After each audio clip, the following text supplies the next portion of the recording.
मैं एक top family के नंबर 1 जीनियस के रूप में रीइंकार्नेट हुआ, लेकिन सबके सामने मेरी फियांसे ने मुझे रिजेक्ट कर दिया। उसने मेरे मुंह पर कहा कि सूयू, तुम जैसे लड़के से शादी करने से अच्छा मैं किसी कुत्ते से शादी कर लूं। इस ऑकवर्ड सिचुएशन में मुझे समझ नहीं आ रहा था कि मेरा पिछला जन्म वाला सेल्फ कितना अंधा था।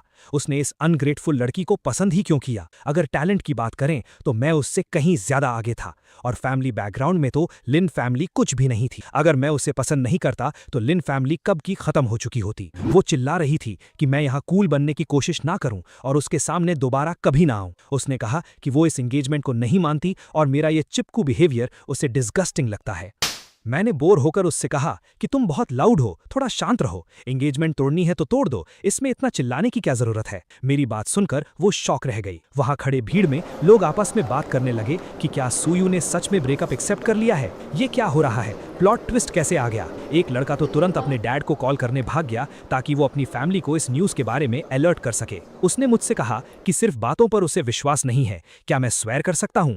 मैंने भी तुरंत स्वेर कर लिया कि मैं सूयू अब से लिन पांगशी के लिए कोई फीलिंग्स नहीं रखूंगा और कल खुद आकर इस एंगेजमेंट को ऑफिशियल कैंसिल करूंगा। अगर मैंने अपना प्रॉमिस तोड़ा तो मेरा पूरा वजूद मिट जाएगा। उसने कहा कि ठीक है, वो इस बार मेरा विश्वास कर रही है। मैंने अपने आप से सोचा, ये ओवर कॉन्फिडेंट लड़की कितनी बेवकूफ है। स्वेर करने का मतलब ये नहीं कि मैं तुझे, तेरी लिन फैमिली और उस मेन कैरेक्टर को जिंदा छोड़ दूंगा। ओरिजिनल बुक की स्टोरी के हिसाब से मेरा और मेरी सू फैमिली का फेट था कि हमें इस डेस्टिन्ड हीरो के पैरों तले कुचला जाना था, पर अब मुझे अपनी लाइफ आसान और लंबी बनानी थी। इसलिए लिन फैमिली और उस डेस्टिन्ड हीरो दोनों का मरना तय था। तभी मेरे दिमाग में एक आवाज आई, सिस्टम बाइंड कंप्लीट हो गया है। मैंने तुरंत पूछा कि इसके क्या फंक्शंस हैं। सिस्टम ने बताया कि उसका एम मुझे अल्टीमेट डेस्टिन्ड विलन बनाना है और मेरा करंट मेन क्वेस्ट है डेस्टिन्ड हीरो चू फंग को एलिमिनेट करना। ये सब करने पर मुझे मैसिव रिवॉर्ड्स मिलेंगे। मैंने सोचा, अगर मैं पूरी लिन फैमिली को डिस्ट्रॉय कर दूं तो हीरो का लक काफी हद तक स्टील हो जाएगा। आखिर मेरी एक्स की लिन फैमिली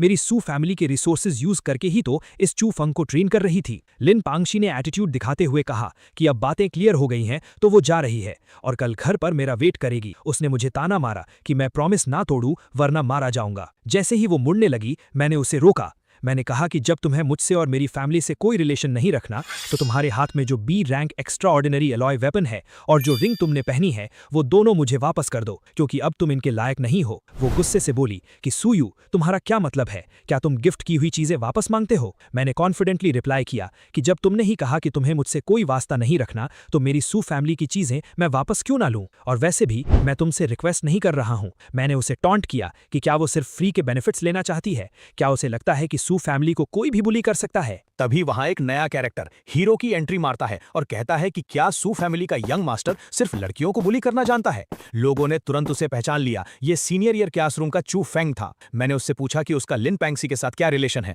उसने कहा कि वो दोनों अच्छे दोस्त हैं। मैंने सीधे शब्दों में उसकी बोलती बंद कर दी और कहा कि जब ये हमारा पर्सनल मैटर है तो तुम जैसा आउटसाइडर बीच में बोलने वाला कौन होता है। मैंने सबके सामने क्लियर किया कि मैंने जो चीजें दी थी वो कभी एज अ परमानेंट गिफ्ट नहीं दी थी। चू फेंग ने मेरा मजाक उड़ाने की कोशिश की कि सू फैमिली का यंग मास्टर कितना चीप है जो अपने दिए हुए गिफ्ट्स वापस ले रहा है। मैंने उसे इग्नोर किया और लिन पैंगसी से दोबारा स्टर्न आवाज में मांगा। आखिर में उसने गुस्से में वो चीजें वापस फेंक दी और बोली कि ठीक है, ले लो। मैंने उससे कहा कि अपने डैड को रेडी रखना, कल मैं खुद आकर ये एंगेजमेंट तोड़ूंगा। चू फेंग उसे वहां से ले गया और उसे दिलासा दिया कि वो उसके लिए इससे भी अच्छा वेपन ढूंढेगा। जैसे ही वो गए, सिस्टम की आवाज आई कि मैंने स्टोरी लाइन सक्सेसफुली चेंज कर दी है, जिसके लिए मुझे एक न्यूबी गिफ्ट पैक मिलता है। मैंने उसे ओपन किया और मुझे एक रेल्म अपग्रेड कार्ड, एक गोल्डन बॉडी 9 स्टेज टेक्निक और 100 किलो 9th रैंक एसेंस मिला। ये मेरे लिए एक बहुत बड़ा सरप्राइज था। मैंने सोचा, सिर्फ एक छोटा सा प्लॉट चेंज करने पर इतने मैसिव रिवॉर्ड्स मिले हैं, तो अगर मैं आगे चलकर चू फैंग के बड़े अपॉर्चुनिटी स्टील कर लूं तो क्या मुझे मार्शल सेंट लेवल के रिवॉर्ड्स मिलेंगे? ये सोचकर ही मैं पूरा हाइप हो गया। दूसरी तरफ लिन फैमिली के घर में सीन बिल्कुल अलग था। लिन पैंगसी के डैड उसे डांट रहे थे कि उसने बिना पूछे सूयू से एंगेजमेंट तोड़ने का स्टेप क्यों लिया, और वो वहां बस रोने का ड्रामा कर रही थी। उसने अपने डैड से कहा कि आप सूयू से इतना डरते क्यों हैं? वो तो बस अपनी फैमिली की वेल्थ पर उड़ने वाला एक रिच किड है। उसने अपने डैड को याद दिलाया कि वो जल्द ही 8th रैंक पार करने वाले हैं, इसलिए अब उन्हें सू फैमिली के आगे झुकने की जरूरत नहीं है। वो अपने डैड को मैनिपुलेट कर रही थी कि उन्हें अपनी लिन फैमिली की पुरानी ग्लोरी वापस लानी चाहिए। उसके डैड उसकी इन बातों में आ गए। उन्होंने डिसाइड किया कि जब आज मैं उनके घर आऊंगा तो वो मुझे अच्छे से लेसन सिखाएंगे और एंगेजमेंट तोड़ने के साथ साथ मुझसे माफी भी मंगवाएंगे, क्योंकि उन्हें लगता था कि उनकी बेटी मुझसे कहीं ज्यादा बेटर है। तभी मैंने उनके घर के हॉल में एंट्री ली और एक कोल्ड स्माइल के साथ पूछा, लिन फैमिली के हेड, मुझे समझ नहीं आया कि आप किस तरह की माफी चाहते हैं और क्या आपने मेरी सू सू फैमिली की सारी चीजें रेडी रखी हैं। उन्होंने अपना फेक एटीट्यूड बनाए रखा और कहा कि सूयू, मैं तुम्हारा ब्रेकअप एक्सेप्ट करता हूं, लेकिन कल तुमने मेरी बेटी की जो इंसल्ट की है उसके लिए तुम्हें उससे माफी मांगनी होगी, वरना मैं खुद सू फैमिली के पास जाकर पूछूंगा कि उन्होंने तुम्हें क्या मैनर सिखाए हैं। उनकी बातें सुनकर मुझे हंसी आ गई। मैंने सीधा उनकी औकात दिखाते हुए कहा कि तुम सिर्फ एक 7th रैंक के पीक मार्शल आर्टिस्ट हो, तुम्हारे अंदर इतनी हिम्मत कहां से आई मेरी फैमिली को क्वेश्चन करने की। ये सुनकर वो चिल्ला उठे कि मैं इंसोलेंट हूं और क्या मेरे बड़ों ने मुझे एक ग्रैंड मास्टर की रिस्पेक्ट करना नहीं सिखाया। मैंने उनसे काउंटर किया कि ग्रैंड मास्टर की रिस्पेक्ट तो करनी चाहिए, लेकिन तुम किस स्टेटस से मुझ पर प्रेशर डालने की कोशिश कर रहे हो, तुम्हारी 7th रैंक की कल्टीवेशन से या इस फर्स्ट ईयर फैमिली हेड होने की घमंड से।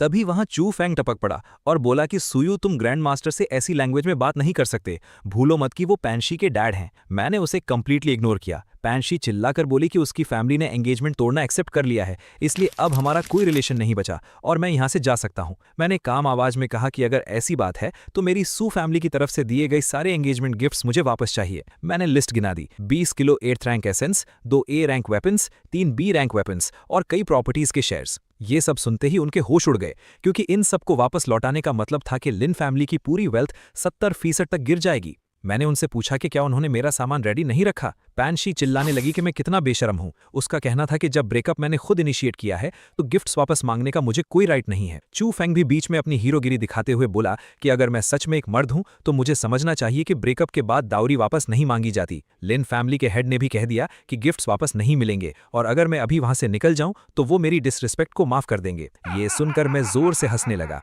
वो गुस्से में आग बबूला हो गया और उसने मुझ पर अटैक करने की कोशिश की,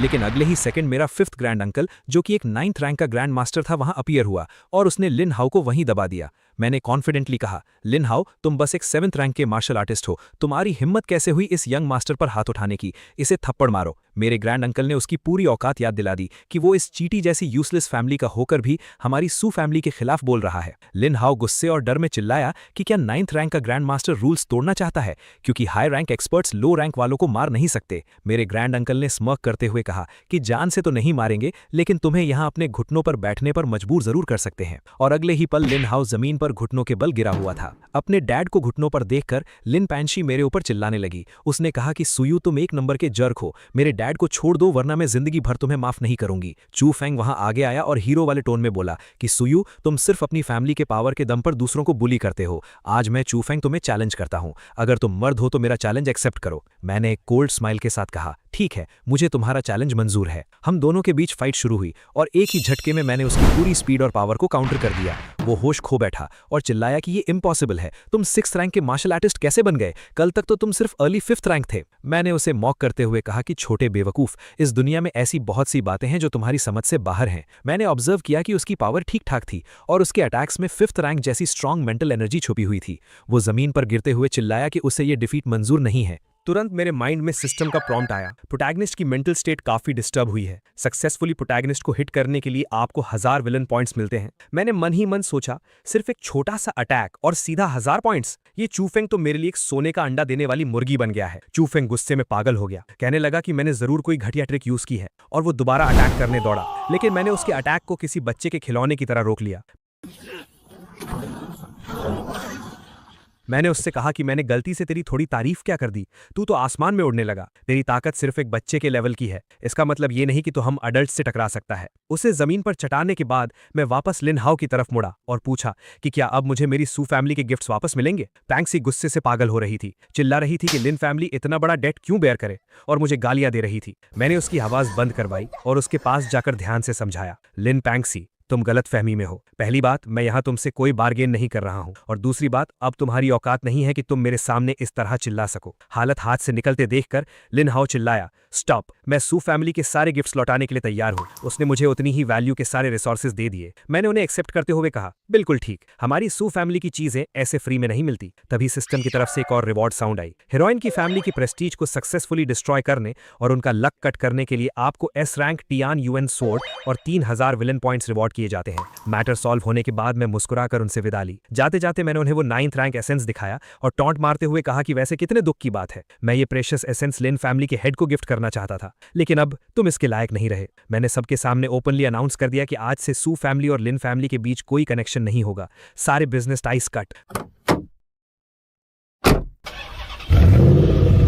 मेरे इस अनाउंसमेंट के तुरंत बाद वहां खड़े टैंग फैमिली और दूसरे बिजनेस पार्टनर्स ने भी पलटवार किया। उन्होंने लिन हाउ से सारे कॉन्ट्रैक्ट्स कैंसिल कर दिए और उल्टा उससे पेनल्टीज मांगने लगे, क्योंकि उनका कहना था कि उन्होंने सिर्फ सू फैमिली के रेफरेंस से लिन फैमिली के साथ बिजनेस किया था। लिन हाउ गुस्से और मजबूरी में चिल्ला कर रह गया। सिस्टम ने फिर से बजाया। हीरोइन की फैमिली को इनडायरेक्टली दबाने के लिए आपको 2000 विलन पॉइंट्स और मिल गए। सीन चेंज हुआ और मैं वापस अपने घर आ गया। मैं वहां बैठा थोड़ा जोन आउट हो गया था, तभी मेरे डैड वहां आए। उन्होंने मुझे बैठने को कहा और बोले कि घर में अकेले जब कोई आउटसाइडर ना हो तो फॉर्मेलिटीज की जरूरत नहीं है। मैंने उनसे पूछा कि क्या वो एक्स्ट्रा टेरिटोरियल बैटलफील्ड पर वापस जा रहे हैं। उन्होंने बताया कि कुछ छोटी मोटी बातें हैंडल करने के बाद वो वापस निकल जाएंगे, पर जाने से पहले उन्होंने मुझे समझाया कि अब जब मेरी आंखें खुल चुकी हैं तो मुझे इस फ्री टाइम में प्रॉपरली ट्रेन करना चाहिए। मैंने पिछले कुछ सालों में काफी टाइम वेस्ट कर दिया था। उन्होंने मुझे खुशखबरी दी कि उन्होंने पूरी फैमिली को ऑर्डर्स दे दिए हैं कि मेरी ट्रेनिंग रिसोर्सेज की अब कोई लिमिट नहीं होगी। ये सुनकर मैं अंदर ही अंदर खुशी से पागल हो रहा था। सही में घर में ऐसी इनफाइनाइट वेल्थ होना किसी सपने जैसा था। मैंने पूरे कॉन्फिडेंस से डैड को अश्योर किया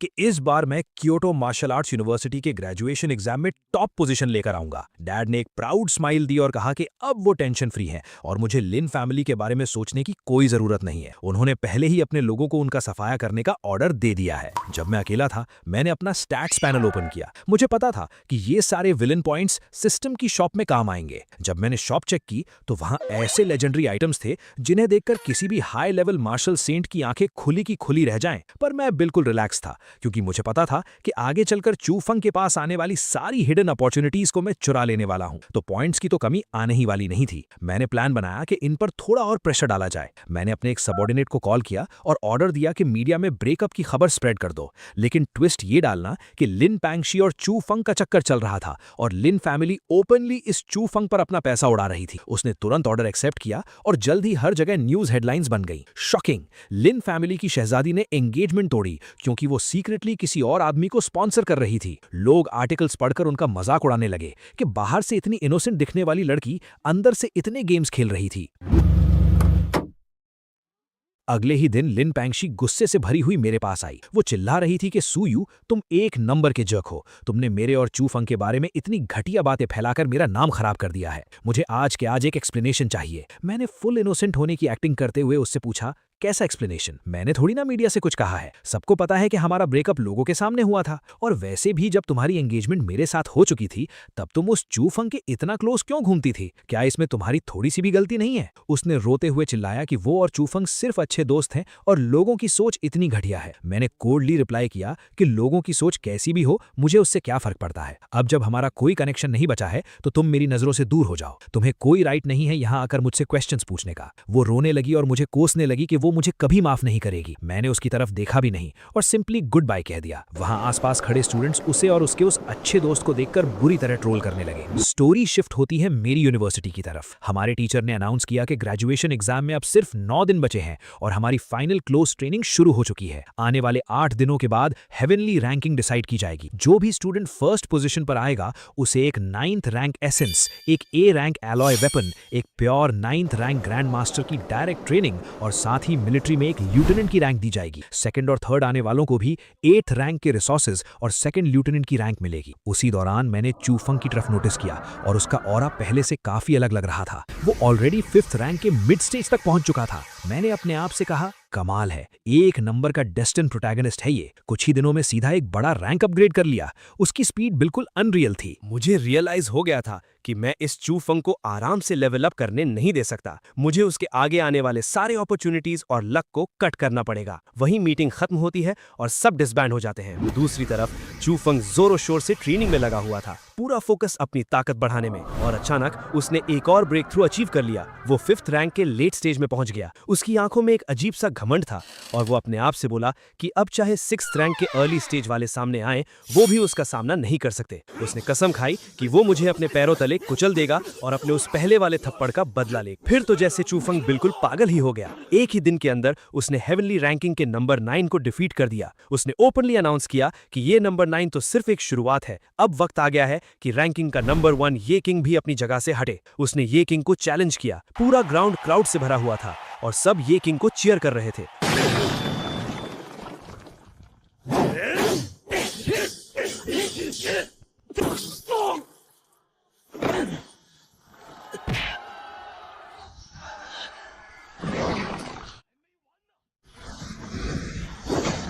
पर आखिर में चूफंग ने अपना पावर दिखाया और ये किंग को भी नॉकआउट कर दिया। जीतने के बाद वो स्टेज पर खड़ा होकर चिल्लाया कि उसे पता है सब उसको हल्के में लेते हैं और उसे सिर्फ एक टॉय बॉय समझते हैं, लेकिन उसने अपनी पावर प्रूव कर दी है। उसने पूरी आवाज में मुझे चैलेंज किया और कहा कि सुयू, कल शाम 5 बजे अगर तुम मर्द हो तो मुझसे लड़कर दिखाओ। मैं सबको बताऊंगा कि मैं उस लिन पैंगशी के लायक हूं, तुम नहीं। थोड़ी देर बाद मेरा एक दोस्त परेशान हालत में मेरे रूम का दरवाजा पीटने लगा। उसने घबराकर बताया कि यू भाई, अरीना में बहुत बड़ा बवाल हो गया है। चूफंग ने काफी टॉप रैंकर्स को हरा दिया है और अब स्टेज से तुम्हें चैलेंज कर रहा है। मैंने मुस्कुराकर सोचा कि लगता है हमारा हीरो अब लोगों के नीचे रहना पसंद नहीं कर रहा। मैंने कूल वे में कहा, चलो चलकर देखते हैं कि क्या तमाशा चल रहा है। मैं जब अरीना पहुंचा तो वो चूफंग स्टेज पर खड़ा माइक्रोफोन पर बोल रहा था कि अगर मेरे अंदर हिम्मत है तो वो वहां आकर मुझसे लड़े। मैंने स्टेज की तरफ चलकर जाते हुए अपनी लाउड आवाज में कहा, कल तक वेट करने की कोई जरूरत नहीं है, मेरे पास फालतू का टाइम नहीं है। अगर तुमने मेरा सिर्फ एक अटैक झेल लिया तो मैं सू फैमिली को हमेशा के लिए छोड़ दूंगा। क्या तुम्हें यह बेट मंजूर है? चूफंग ने कंफ्यूज होकर पूछा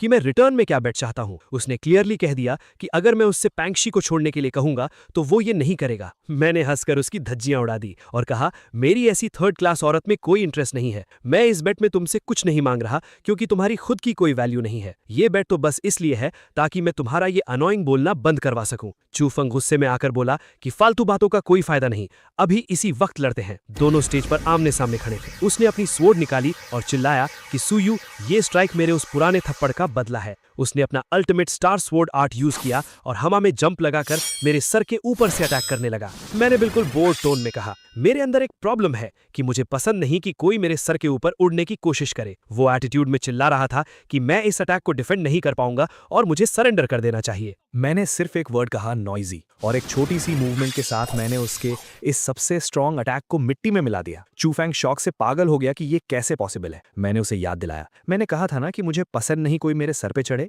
अब मैं सिर्फ एक स्ट्राइक करूंगा, अगर बच गए तो मैं हमेशा के लिए चला जाऊंगा। मैंने अपना हेवनली स्किल यूज किया और उसके ऊपर एक मैसिव प्रेशर ड्रॉप किया। चूफैंग चिल्लाया कि ये इम्पॉसिबल है और उसने अपने सारे अल्टीमेट मूव्स लगाने की कोशिश की, लेकिन एंड में वो बुरी तरह जमीन पर धूल चाट रहा था। आखिर में उसके स्कूल के एक टीचर ने आकर उसकी जान बचा ली। चूफैंग ने थोड़ी शर्म के साथ अपने टीचर से माफी मांगी कि उसने उन्हें डिसअपॉइंट किया है। उसके तुरंत बाद स्कूल के वाइस प्रिंसिपल हान ने आकर मुझे डांटना शुरू कर दिया कि मैं चैलेंज मैच में जान से मारने का अटैक कर रहा था और मैंने रूल्स तोड़े हैं। मैंने सीधे उनकी आंखों में देखते हुए पूछा, मैं जानना चाहता हूं कि मैंने कौन सा रूल तोड़ा है? जहां तक मुझे याद है, रैंकिंग टूर्नामेंट कोई मामूली मैच नहीं है। इसमें ओपनली एंकरेज किया जाता है कि हम अपनी फुल पावर का यूज करें ताकि हमारा ट्रू पोटेंशियल बाहर आए और सामने वाले चैलेंजर को पूरी रिस्पेक्ट मिले। और वैसे भी वहां पर सेफ्टी के लिए मेंटर्स तो मौजूद थे ही, तो क्या अपनी पूरी ताकत से लड़ना अब रूल ब्रेक करना हो गया है? वाइस प्रिंसिपल हान का ईगो हर्ट हो गया और वो चिल्ला पड़े कि सुयू, तुम्हें पता भी है तुम किससे बात कर रहे हो? क्या तुम्हारी फैमिली ने तुम्हें बड़ों की रिस्पेक्ट करना नहीं सिखाया?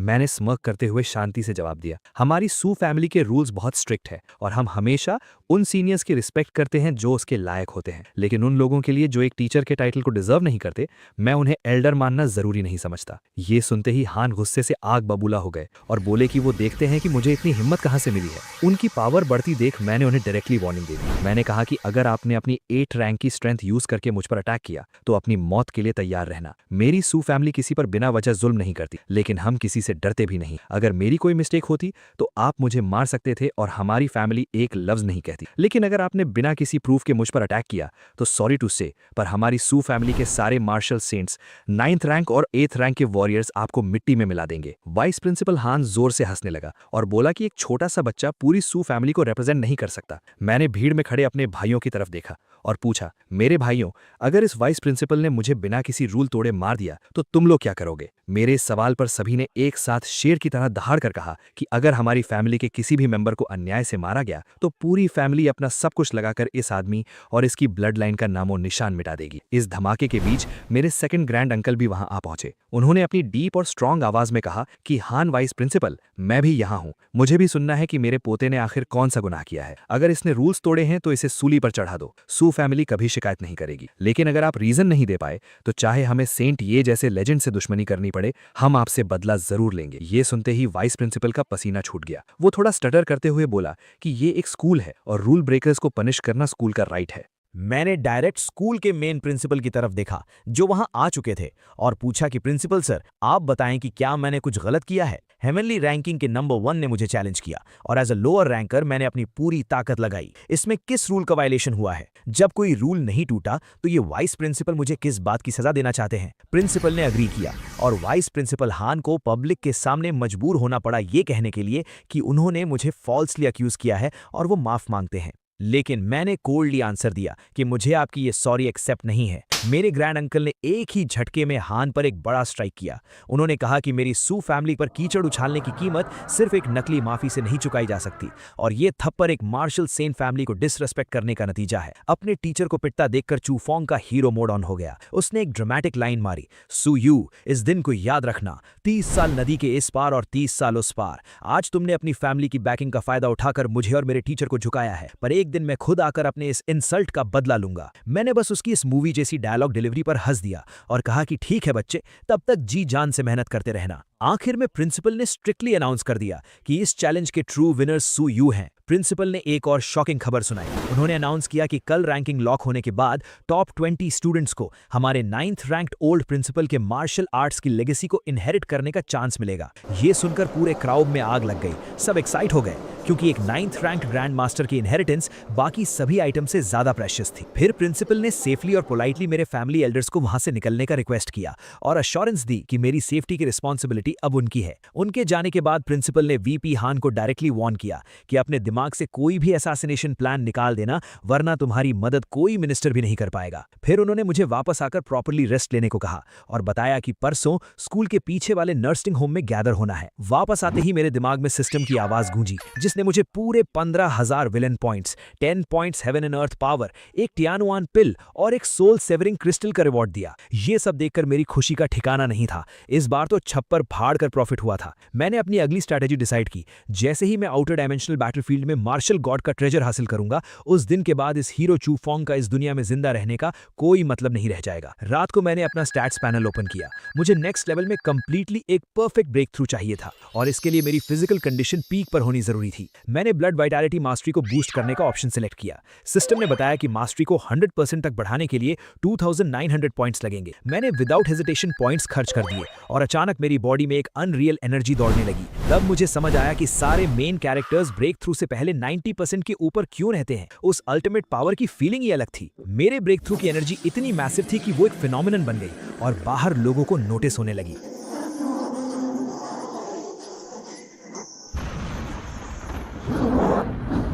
लोग आसपास पॉइंट आउट करके बोलने लगे कि सूयू के विला के ऊपर से निकल रही ये एनर्जी तो हेवनली सोल ग्रैंड मास्टर बनने की है। ये बात सुनकर मेरे ग्रैंड अंकल्स भी तुरंत वहां आ गए और उनकी आंखें हैरत से फटी की फटी रह गईं। उन्हें लगता था कि मैं एक लड़की के पीछे बर्बाद हो रहा हूं, पर उन्हें यह नहीं पता था कि मैं सीक्रेटली ग्रैंड मास्टर लेवल पर पहुंच गया था। आसमान में बिजलियां कड़कने लगी, पर वो डिस्ट्रक्शन वाली बिजलियां नहीं थी। उनके अंदर एक रिच लाइफ फोर्स छुपी हुई थी, जैसे डिस्ट्रक्शन के अंदर नया जन्म। मैंने उस लाइफ फोर्स को कैच किया और अपनी बॉडी के अंदर इमोर्टल सब्सटेंस बनाना शुरू कर दिया। कुछ देर की इंटेंसली हार्ड ट्रेनिंग के बाद मैंने आखिरकार अपने आप को 7th रैंक की ग्रैंड मास्टर रैंक में सक्सेसफुली अपग्रेड कर लिया। मेरी बॉडी ऐसे ग्लो कर रही थी जैसे अंदर एक आग जल रही हो। मैं खुद से सोचने लगा कि एक टिपिकल 7th रैंक वॉरियर के कंपैरिजन में अब मेरा कॉम्बैट पावर कितना डेडली होगा। मुझे इतना कॉन्फिडेंस था कि मैं अकेले ही आउटर स्पेस बैटलफील्ड पर किसी को भी मार सकता था। मेरे ग्रैंड अंकल ने मुस्कुराकर मेरी पूरी बॉडी का फाउंडेशन और सॉलिड ऑरा देखते हुए मेरी जमकर तारीफ। मैंने प्योरली हम्बल होकर थैंक यू कहा। उन्होंने बड़े फख्र से कहा कि जिस स्पीड से मेरा टैलेंट ग्रो हो रहा है, अगली 20 साल में मैं 9th रैंक और 50 साल के अंदर मैं एक फुल फ्लेजेड मार्शल सेंट जरूर बनूंगा। उन्होंने मुझे आराम करने का एडवाइस दिया और फिर से रिमाइंड करवाया कि कल ओल्ड नर्सिंग होम आना मत भूलना। अगले दिन जब मैं उस ओल्ड नर्सिंग होम पहुंचा, प्रिंसिपल हम सबको पुराने रिटायर्ड ओल्ड जाओ के पास ले जा रहे थे। वहां पर बैठे सारे बाकी लेजेंड्स मेरी तरफ पॉइंट आउट करके बातें कर रहे थे कि सू फैमिली की लक कितनी सॉलिड है जो इनके घर एक हेवनली सोल ग्रैंड मास्टर आया। एक एक करके सभी स्टूडेंट्स अंदर जा रहे थे और थोड़ी देर बाद अंदर जाने की बारी मेरी आई। जैसे ही मैं अंदर गया, ओल्ड जाओ ने मुझे आवाज दी और बैठने को कहा। उन्होंने मेरी ताकत देखी और एक सॉफ्ट स्माइल देते हुए बोले, हमारे स्कूल में एक हेवनली सोल ग्रैंड मास्टर आया है, पर अनफॉर्चुनेट रियलिटी ये है कि मेरी ये मार्शल आर्ट्स लेगेसी तुम्हारे नेचर को सूट नहीं करती और उसके लिए मैंने किसी और को सिलेक्ट किया हुआ है। लेकिन एज अ सीनियर मैं तुम्हें किसी भी मार्शल आर्ट टेक्निक के बारे में गाइड कर सकता हूँ। पूछो तुम क्या जानना चाहते हो। मैंने उन्हें डायरेक्टली देखते हुए रिस्पेक्टफुली कहा कि मुझे कोई टेक्निक नहीं चाहिए, मुझे बस उस स्पेसिफिक रूइन यानी उस मिस्टिक खंडहर का की चाहिए। क्या आपको उसके सीक्रेट्स पता हैं? ओल्ड जाओ का चेहरा थोड़ा सीरियस हो गया। उन्होंने कहा कि वो पर्सनली कंफर्म कर सकते हैं कि अंदर के सीक्रेट का मार्शल गॉड से दूर दूर तक कोई रिलेशन नहीं। मुझे उनकी इस कंफर्मेशन से समझ आ गया था कि मेरा टारगेट कंफर्म है। फिर ओल्ड जाओ ने एक रिक्वेस्ट रखी। उन्होंने कहा कि 19th सिटी में उनके एक बहुत पुराने दोस्त का बेटा रहता है। अगर मैं आने वाले 100 सालों तक उसकी प्रोटेक्शन की रिस्पॉन्सिबिलिटी लेता हूं तो वो की वो मुझे दे देंगे। मैंने विदाउट एनी डाउट ये डील फाइनल कर दी। मैंने कहा 100 साल की प्रोटेक्शन तो एक बहुत छोटी चीज है। अगर उसके अंदर अच्छा टैलेंट हुआ तो मेरी सू फैमिली उसको टॉप टियर रिसोर्सेज देकर एज अ लेजेंड ट्रेन करेगी। ये सुनकर ओल्ड जाओ बहुत सेटिस्फाई हुए और उन्होंने मुझे वो की सौंप दी। उन्होंने अपनी पसंद की एक और रेयर मिस्टीरियस आइटम मुझे पकड़ा दी, ये कहते हुए कि अब उनका अंत पास है तो इन सब का उन्हें कोई काम नहीं है, बस उनके उस दोस्त के बेटे का थोड़ा ध्यान रखना। मेरे मन में ख्याल आया कि वाह, ये चूफंग का एक और बड़ा अपॉर्चुनिटी मैंने चुरा लिया। फिर उन्होंने हंसकर मुझे बाहर भेज दिया ताकि वो बाकी के स्टूडेंट्स को अपनी रियल लेगेसी दे सके। बाहर आते ही सिस्टम का प्रॉम्प्ट आ गया, अपने दुश्मन प्रोटैगनिस्ट की अल्टीमेट अपॉर्चुनिटी चुराने के लिए बधाई हो, आपको एक स्टार शैटरिंग रैंक वेपन दिया जाता है। स्कूल ने फाइनल नोटिस रिलीज किया कि अब हमें ठीक 7 दिन बाद असेंबल होना है। हम सब की final testing extra territorial battlefield पर होगी और हमारा प्राइमरी गोल वहां जिंदा बचकर वापस आना था। कैमरा शिफ्ट होता है दूसरी तरफ, जहां चू फेंग ने अपने आइसोलेशन की ट्रेनिंग कंप्लीट कर ली थी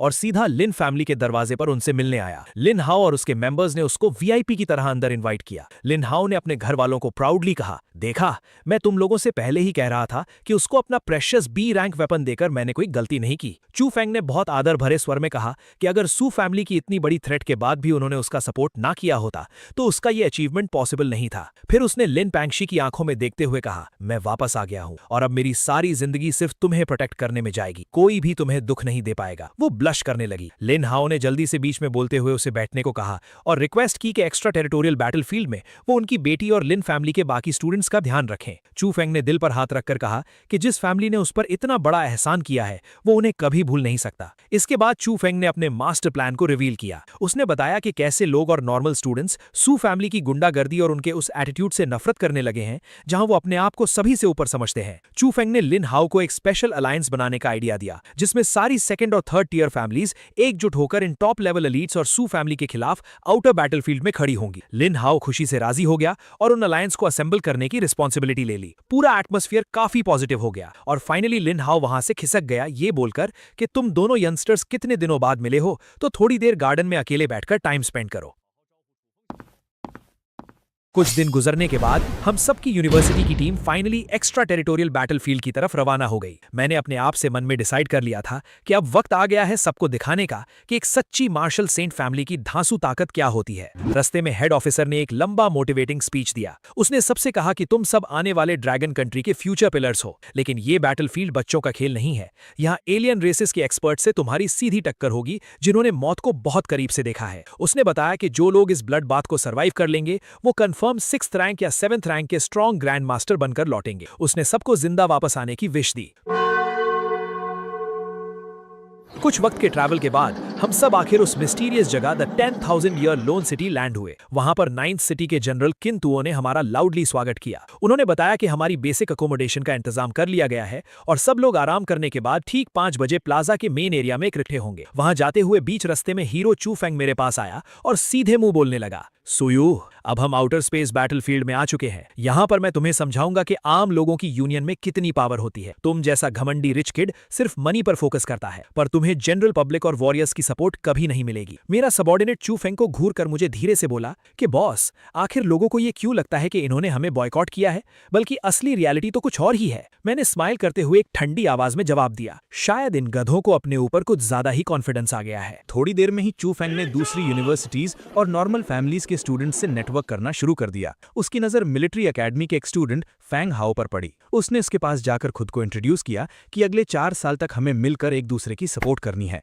चू फेंग ने तुरंत अपना इमोशनल ड्रामा शुरू कर दिया और मेरा नाम बदनाम करते हुए बोला कि सुयू जो लीडर है वो बस अपनी मार्शल सेंट फैमिली के बेस पर गुंडागर्दी करता है और फोर्सफुली एंगेजमेंट करता है। जब मेरी फ्रेंड ने उसे मना किया तो उसने ना सिर्फ रिश्ता तोड़ा बल्कि उसके डैड को बुरी तरह पीट दिया। इस वजह से सारे स्टूडेंट्स उसके ग्रुप को अवॉइड करते हैं क्योंकि लोग डरते हैं कि उन्हें भी मार दिया जाएगा। उसके पीछे से आकर लिन पैनशी ने भी रोते हुए झूठ बोला कि मैंने लगातार 7 साल तक उसके पीछे पड़कर उसे तंग किया, और जब उसने ना कह दी तो मैंने पावरफुल स्टेटस का यूज करके उसके परिवार वालों के साथ अब्यूज किया। उनका घटिया रोना धोना सुनकर आसपास खड़े और नॉर्मल स्टूडेंट्स प्रोवोक हो गए कि एलीट फैमिलीज स्ट्रीट के क्रिमिनल से भी ज्यादा खतरनाक और घटिया होते हैं। फैंग हाओ ने इनकी सारी एक्टिंग बहुत ध्यान से सुनी। फिर उसने वहां खड़े गुस्से में आग बबूला हो रहे स्टूडेंट्स से एक डायरेक्ट क्वेश्चन पूछा, तो मैं एक बात जानना चाहता हूं, क्या तुम सबको सच में कभी किसी रिच फैमिली या फिर स्पेशली इन एलीट्स ने तकलीफ दी है, या फिर तुम्हारे पास ऐसी कोई सेम स्टोरी है जो इस लड़की जैसी हो? चू फेंग ने अपना नकली भाईचारा दिखाते हुए फैंग हाओ से कहा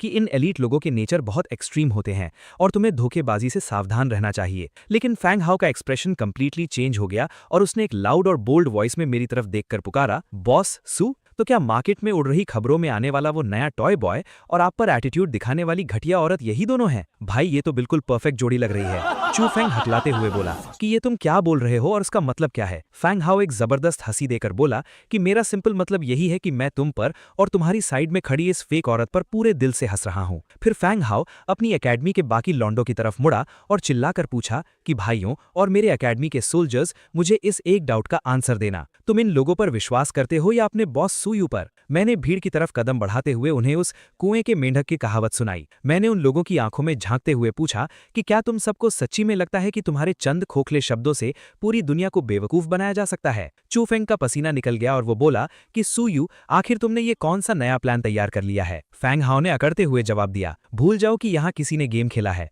तुम्हारी और उस लिन फैमिली की रियलिटी की इन्वेस्टिगेशन हम सालों पहले निकाल चुके हैं। अगर हम यहाँ इस आउटर बैटलफील्ड के रूल्स में फंसे ना होते ना, तो हमारे एकेडमी के पूरे 3000 स्टूडेंट्स सिर्फ तुम दोनों से अकेले में चैट करने के लिए सीधा तुम्हारे घर में घुस गए होते। मैंने भीड़ में लाउड वॉइस में कहा, मेरे भाइयों, इन्हें लाउडली बताओ, क्या तुम्हें लगता है कि सूयू किसी के घर में फोर्सफुली घुसकर उसे बुली करता है? पूरे 3000 सोल्जर्स ने एक साथ चिल्लाकर कहा, बिल्कुल नहीं। मैंने उन जनरल स्टूडेंट्स की तरफ उंगली की और पूछा, तो अब बताओ चू फेंग, ये लोग तुम्हारी सिंगल झूठी स्टोरी पर यकीन करेंगे या मेरे इन 2762 हार्ड वर्किंग ब्रदर्स पर? मैंने वापस उन भाइयों से पूछा, क्या तुम्हें मेरी फैमिली के उस हाईएस्ट मार्शल सेंट रैंक से डर लगता है? उन्होंने कहा, कभी नहीं। फिर मैंने डीपली लास्ट सवाल किया, इन बेवकूफ लोगों को बताओ कि जिस शांति भरी जमीन पर ये लोग रोज रहते हैं, जिन शहर में अपने घर वालों के साथ मजे लेते हैं, उन्हें बॉर्डर पर कौन अपने खून से प्रोटेक्ट करता है? सबने एक साथ बोला, हमारे प्राउड मार्शल सेंट्स। मैंने आगे पॉइंट आउट किया कि इस एकेडमी में खड़े इनमें से किसी का भी बाप अमीर नहीं है, ये किसी एलीट फैमिली से बिलोंग नहीं करते। इन सब की स्टोरी बॉटम से शुरू हुई थी। सब ने मेहनत करके बिना पैसे लगाए इन स्कूल्स और एकेडमी में एंट्रेंस निकाली,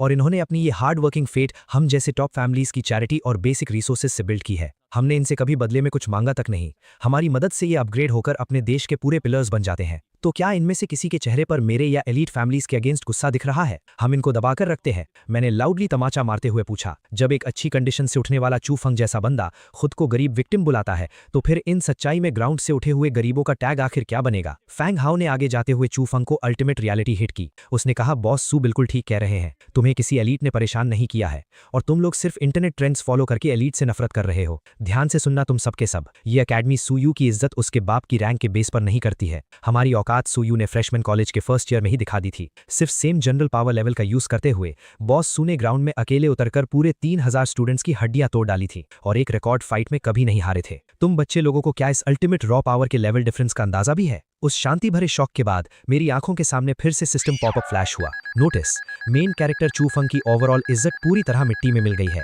बधाई हो, तुम्हें नए 3000 विलन पॉइंट्स मिलते हैं। इसके साथ एक जुयान पिल का पैकेज भी दिया गया, जिसके एक ट्राई से मेरी current 7th rank grand master power एक छोटे रैंक लेवल अप कर लेगी। मैंने एक चालू हंसी हंसते हुए खुद को बोला कि मैंने इस आलसी भेड़ चू फेंग का फिर से खूब फायदा उठा लिया है। सच में ऐसी छोटी मोटी शीप को जिंदा रखने में अलग ही स्वाद और फायदा है। जब तक इसका पूरा मास फैट लेवल नहीं बढ़ जाता, उसको जिंदा रखने में ही रियल फायदा है। इस हाई वोल्टेज ड्रामा के तुरंत बाद हमारे ऑफिसर जनरल ने ग्राउंड पर आके ऑफिशियल मैसेज पास करना स्टार्ट किया। उन्होंने अपनी स्पीच की शुरुआत में कहा कि ये कैंप एक ऐसी लोकेशन पर स्थित है जो ह्यूमन रेस बाउंड्री के बीच के सेंटर सेक्शन में पड़ता है, इसलिए तुम्हें करंट सेफ्टी अटैक के बारे में डरना नहीं चाहिए। उन्होंने याद दिलाया कि तुम्हारा एक सिंपल मिशन अगले 4 साल जिंदा रहकर ग्रेजुएशन पूरा करना है, और दूसरा इंपॉर्टेंट गोल यहाँ पॉइंट्स जमा करना है। 4 साल बाद जिनके पास गिवन नंबर ऑफ पॉइंट्स होंगे, उन्हें सक्सेसफुल ग्रेजुएट किया जाएगा। ये सब points direct alien battles win करने, इंपॉर्टेंट रेयर मटेरियल उन्हें जमा करने और जंगल के डेडली बीस्ट्स को मारकर उनके कोर्स लाने से मल्टीप्लाई होंगे। कोई नया रिसोर्स जोन मार्क करने से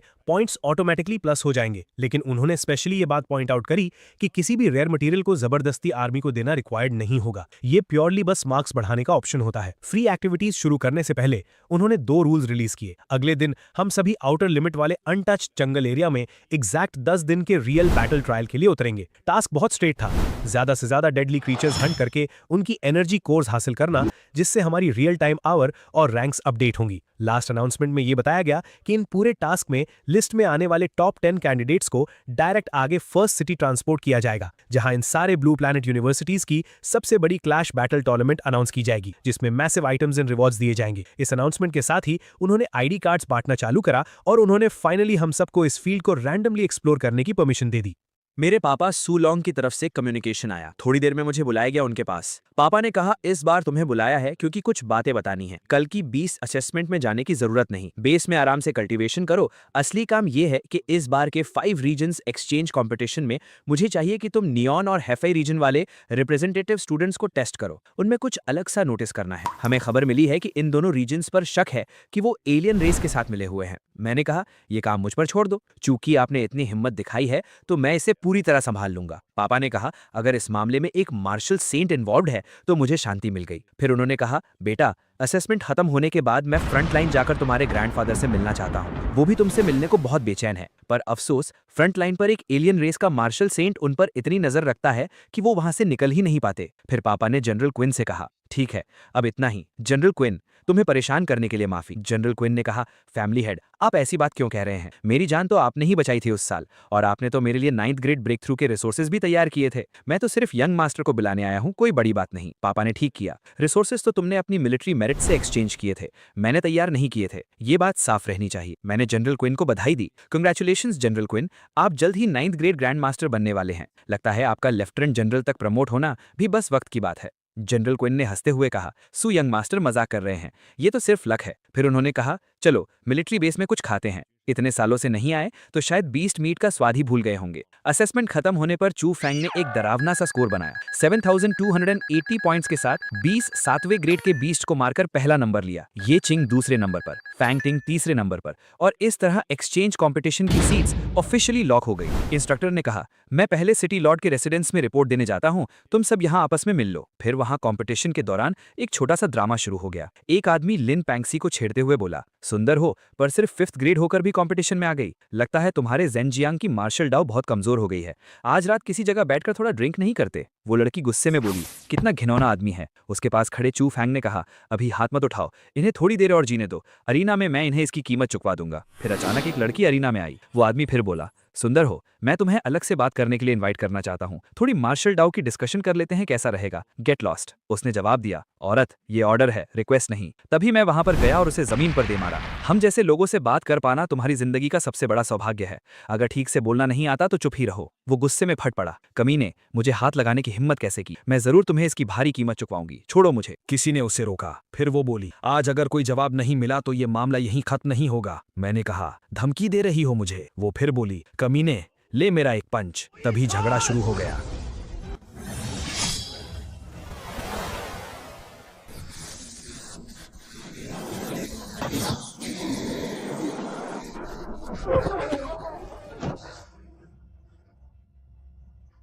जनरल नसाबी ने आकर रोका, क्या तुम सब खुलेआम 5 पैट्स पैक तोड़ने की कोशिश कर रहे हो? अरीना में किसी की जान लेना अलाउड नहीं है। घायल लोगों को वापस ले जाना कोई बड़ी बात नहीं। दूसरी तरफ से जवाब आया, क्या ये सिर्फ चोट लगने की बात है? तुम लोग तो पूरी दुनिया से दुश्मनी करने जैसा बर्ताव कर रहे हो। क्या तुम चाहते हो कि हमारी ड्रैगन नेशन पूरी दुनिया की दुश्मन बन जाए? जवाब मिला, ड्रैगन नेशन तो पैक्ट का पूरा पालन करती है, फिर हम दुनिया के दुश्मन कैसे हो सकते हैं? उन्हें फौरन छोड़ो। चू फैंग ने गुस्से से सोचा, हाँ, वैसे भी पूरे दिन सिर्फ दिखावा करना ही जानते हो। असली बहाना है दिखावा करना। फिर अगला मुकाबला शुरू हुआ। मैच 26, 9 सिटी रिप्रेजेंटेटिव बनाम 36 सिटी। किसी ने कमेंट किया, जनरल यांग को तो मैचेस अरेंज करने का खूब हुनर है। सच में? मैंने मन ही मन सोचा, ये ड्रैगन नेशन वाली लड़की तो किसी पोप की बेटी से भी ज्यादा सेक्रेड लगती है। एक मुकाबले में उस लड़की ने एक ही मूव में विक्ट्री ले ली, कभी दूसरा मूव ही नहीं चलाना पड़ा। कितना कूल है ये। एक भीड़ में किसी ने कहा, यही तो होनी चाहिए असली स्ट्रांग औरत की तस्वीर। इसमें क्या बड़ी बात है? मेरे पास भी इतनी स्ट्रेंथ होती तो मैं भी कर लेता।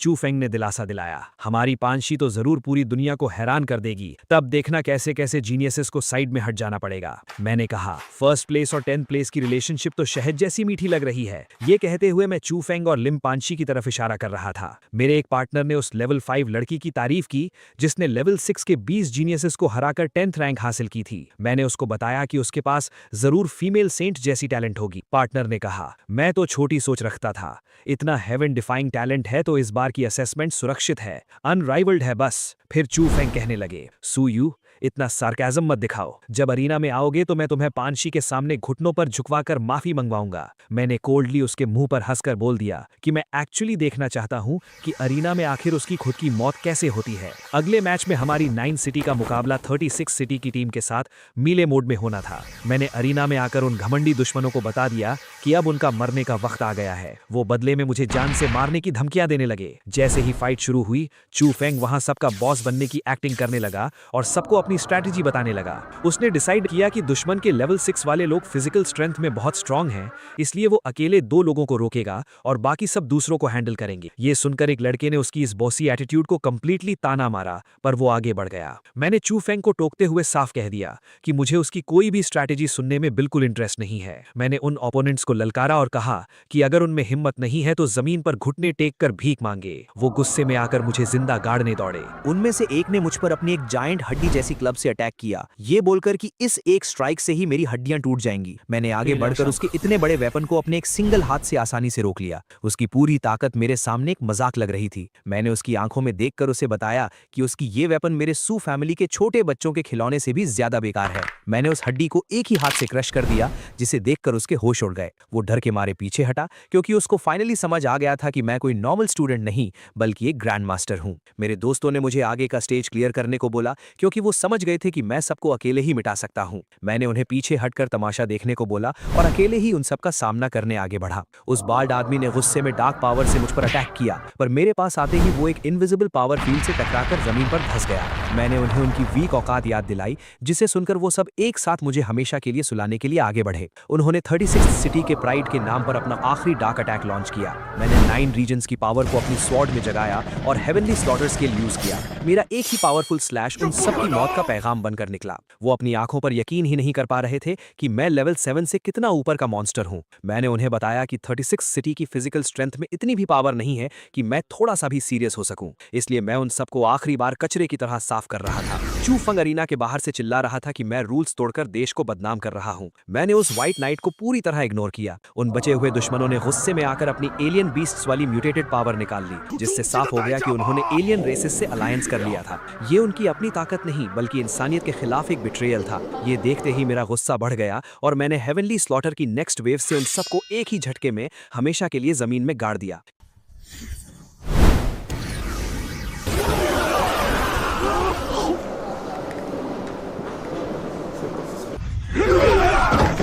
ये सब देखकर नसाबी और शेंडाई जाओचांग जैसे जनरल्स गुस्से में पागल हो गए और उन्होंने मुझ पर रूल्स तोड़ने का नाटक करके मुझ पर अटैक करने का फैसला किया। मैंने यांग जिन को साइड किया और शेंडाई जाओचांग की तरफ पॉइंट करते हुए पूरी दुनिया को बताया कि उन सब में कितना बड़ा खोट है। मैंने उसको और उसकी आर्मी को एक घटिया कचरा बताया जो मेरे रास्ते का कांटा नहीं बन सकते थे। नसाबी ने आगे बढ़कर मुझे धमकाया कि उसका बाप लेवल 9 पर है और वो एक होली गॉड का स्पेशल डिसाइपल है, इसलिए मैं उसे मार नहीं सकता। मैंने जोर से हंसकर उसको सिखाया कि जिसे वो होली गॉड बोलता है वो सिर्फ एलियन रेस का पाला हुआ एक सस्ता कुत्ता है। मैंने अपनी स्वॉर्ड स्विंग की और उस बाल जनरल को भी बिना सोचे समझे एक ही वार में सीधा नर्क भेज दिया। उसके बाद शेंडाई जाओचंग अपनी लेवल 8 की लाइटनिंग पावर के साथ हवा में उड़ते हुए मेरे ऊपर अटैक करने आया, ये सोचकर कि मैं उसके इस अल्टीमेट मूव के सामने नहीं टिक पाऊंगा। मैंने कोल्डली अपनी वॉइड स्वॉर्ड बाहर निकाली और उसके लेवल 8 के अटैक को एक मजाक की तरह काटकर उसको 2 हिस्सों में तोड़ दिया। चू फेंग ये सब दूर से देखकर सदमे में जमा हुआ था। उसकी आंखों में आंसू थे और वो जल भुनकर सोच रहा था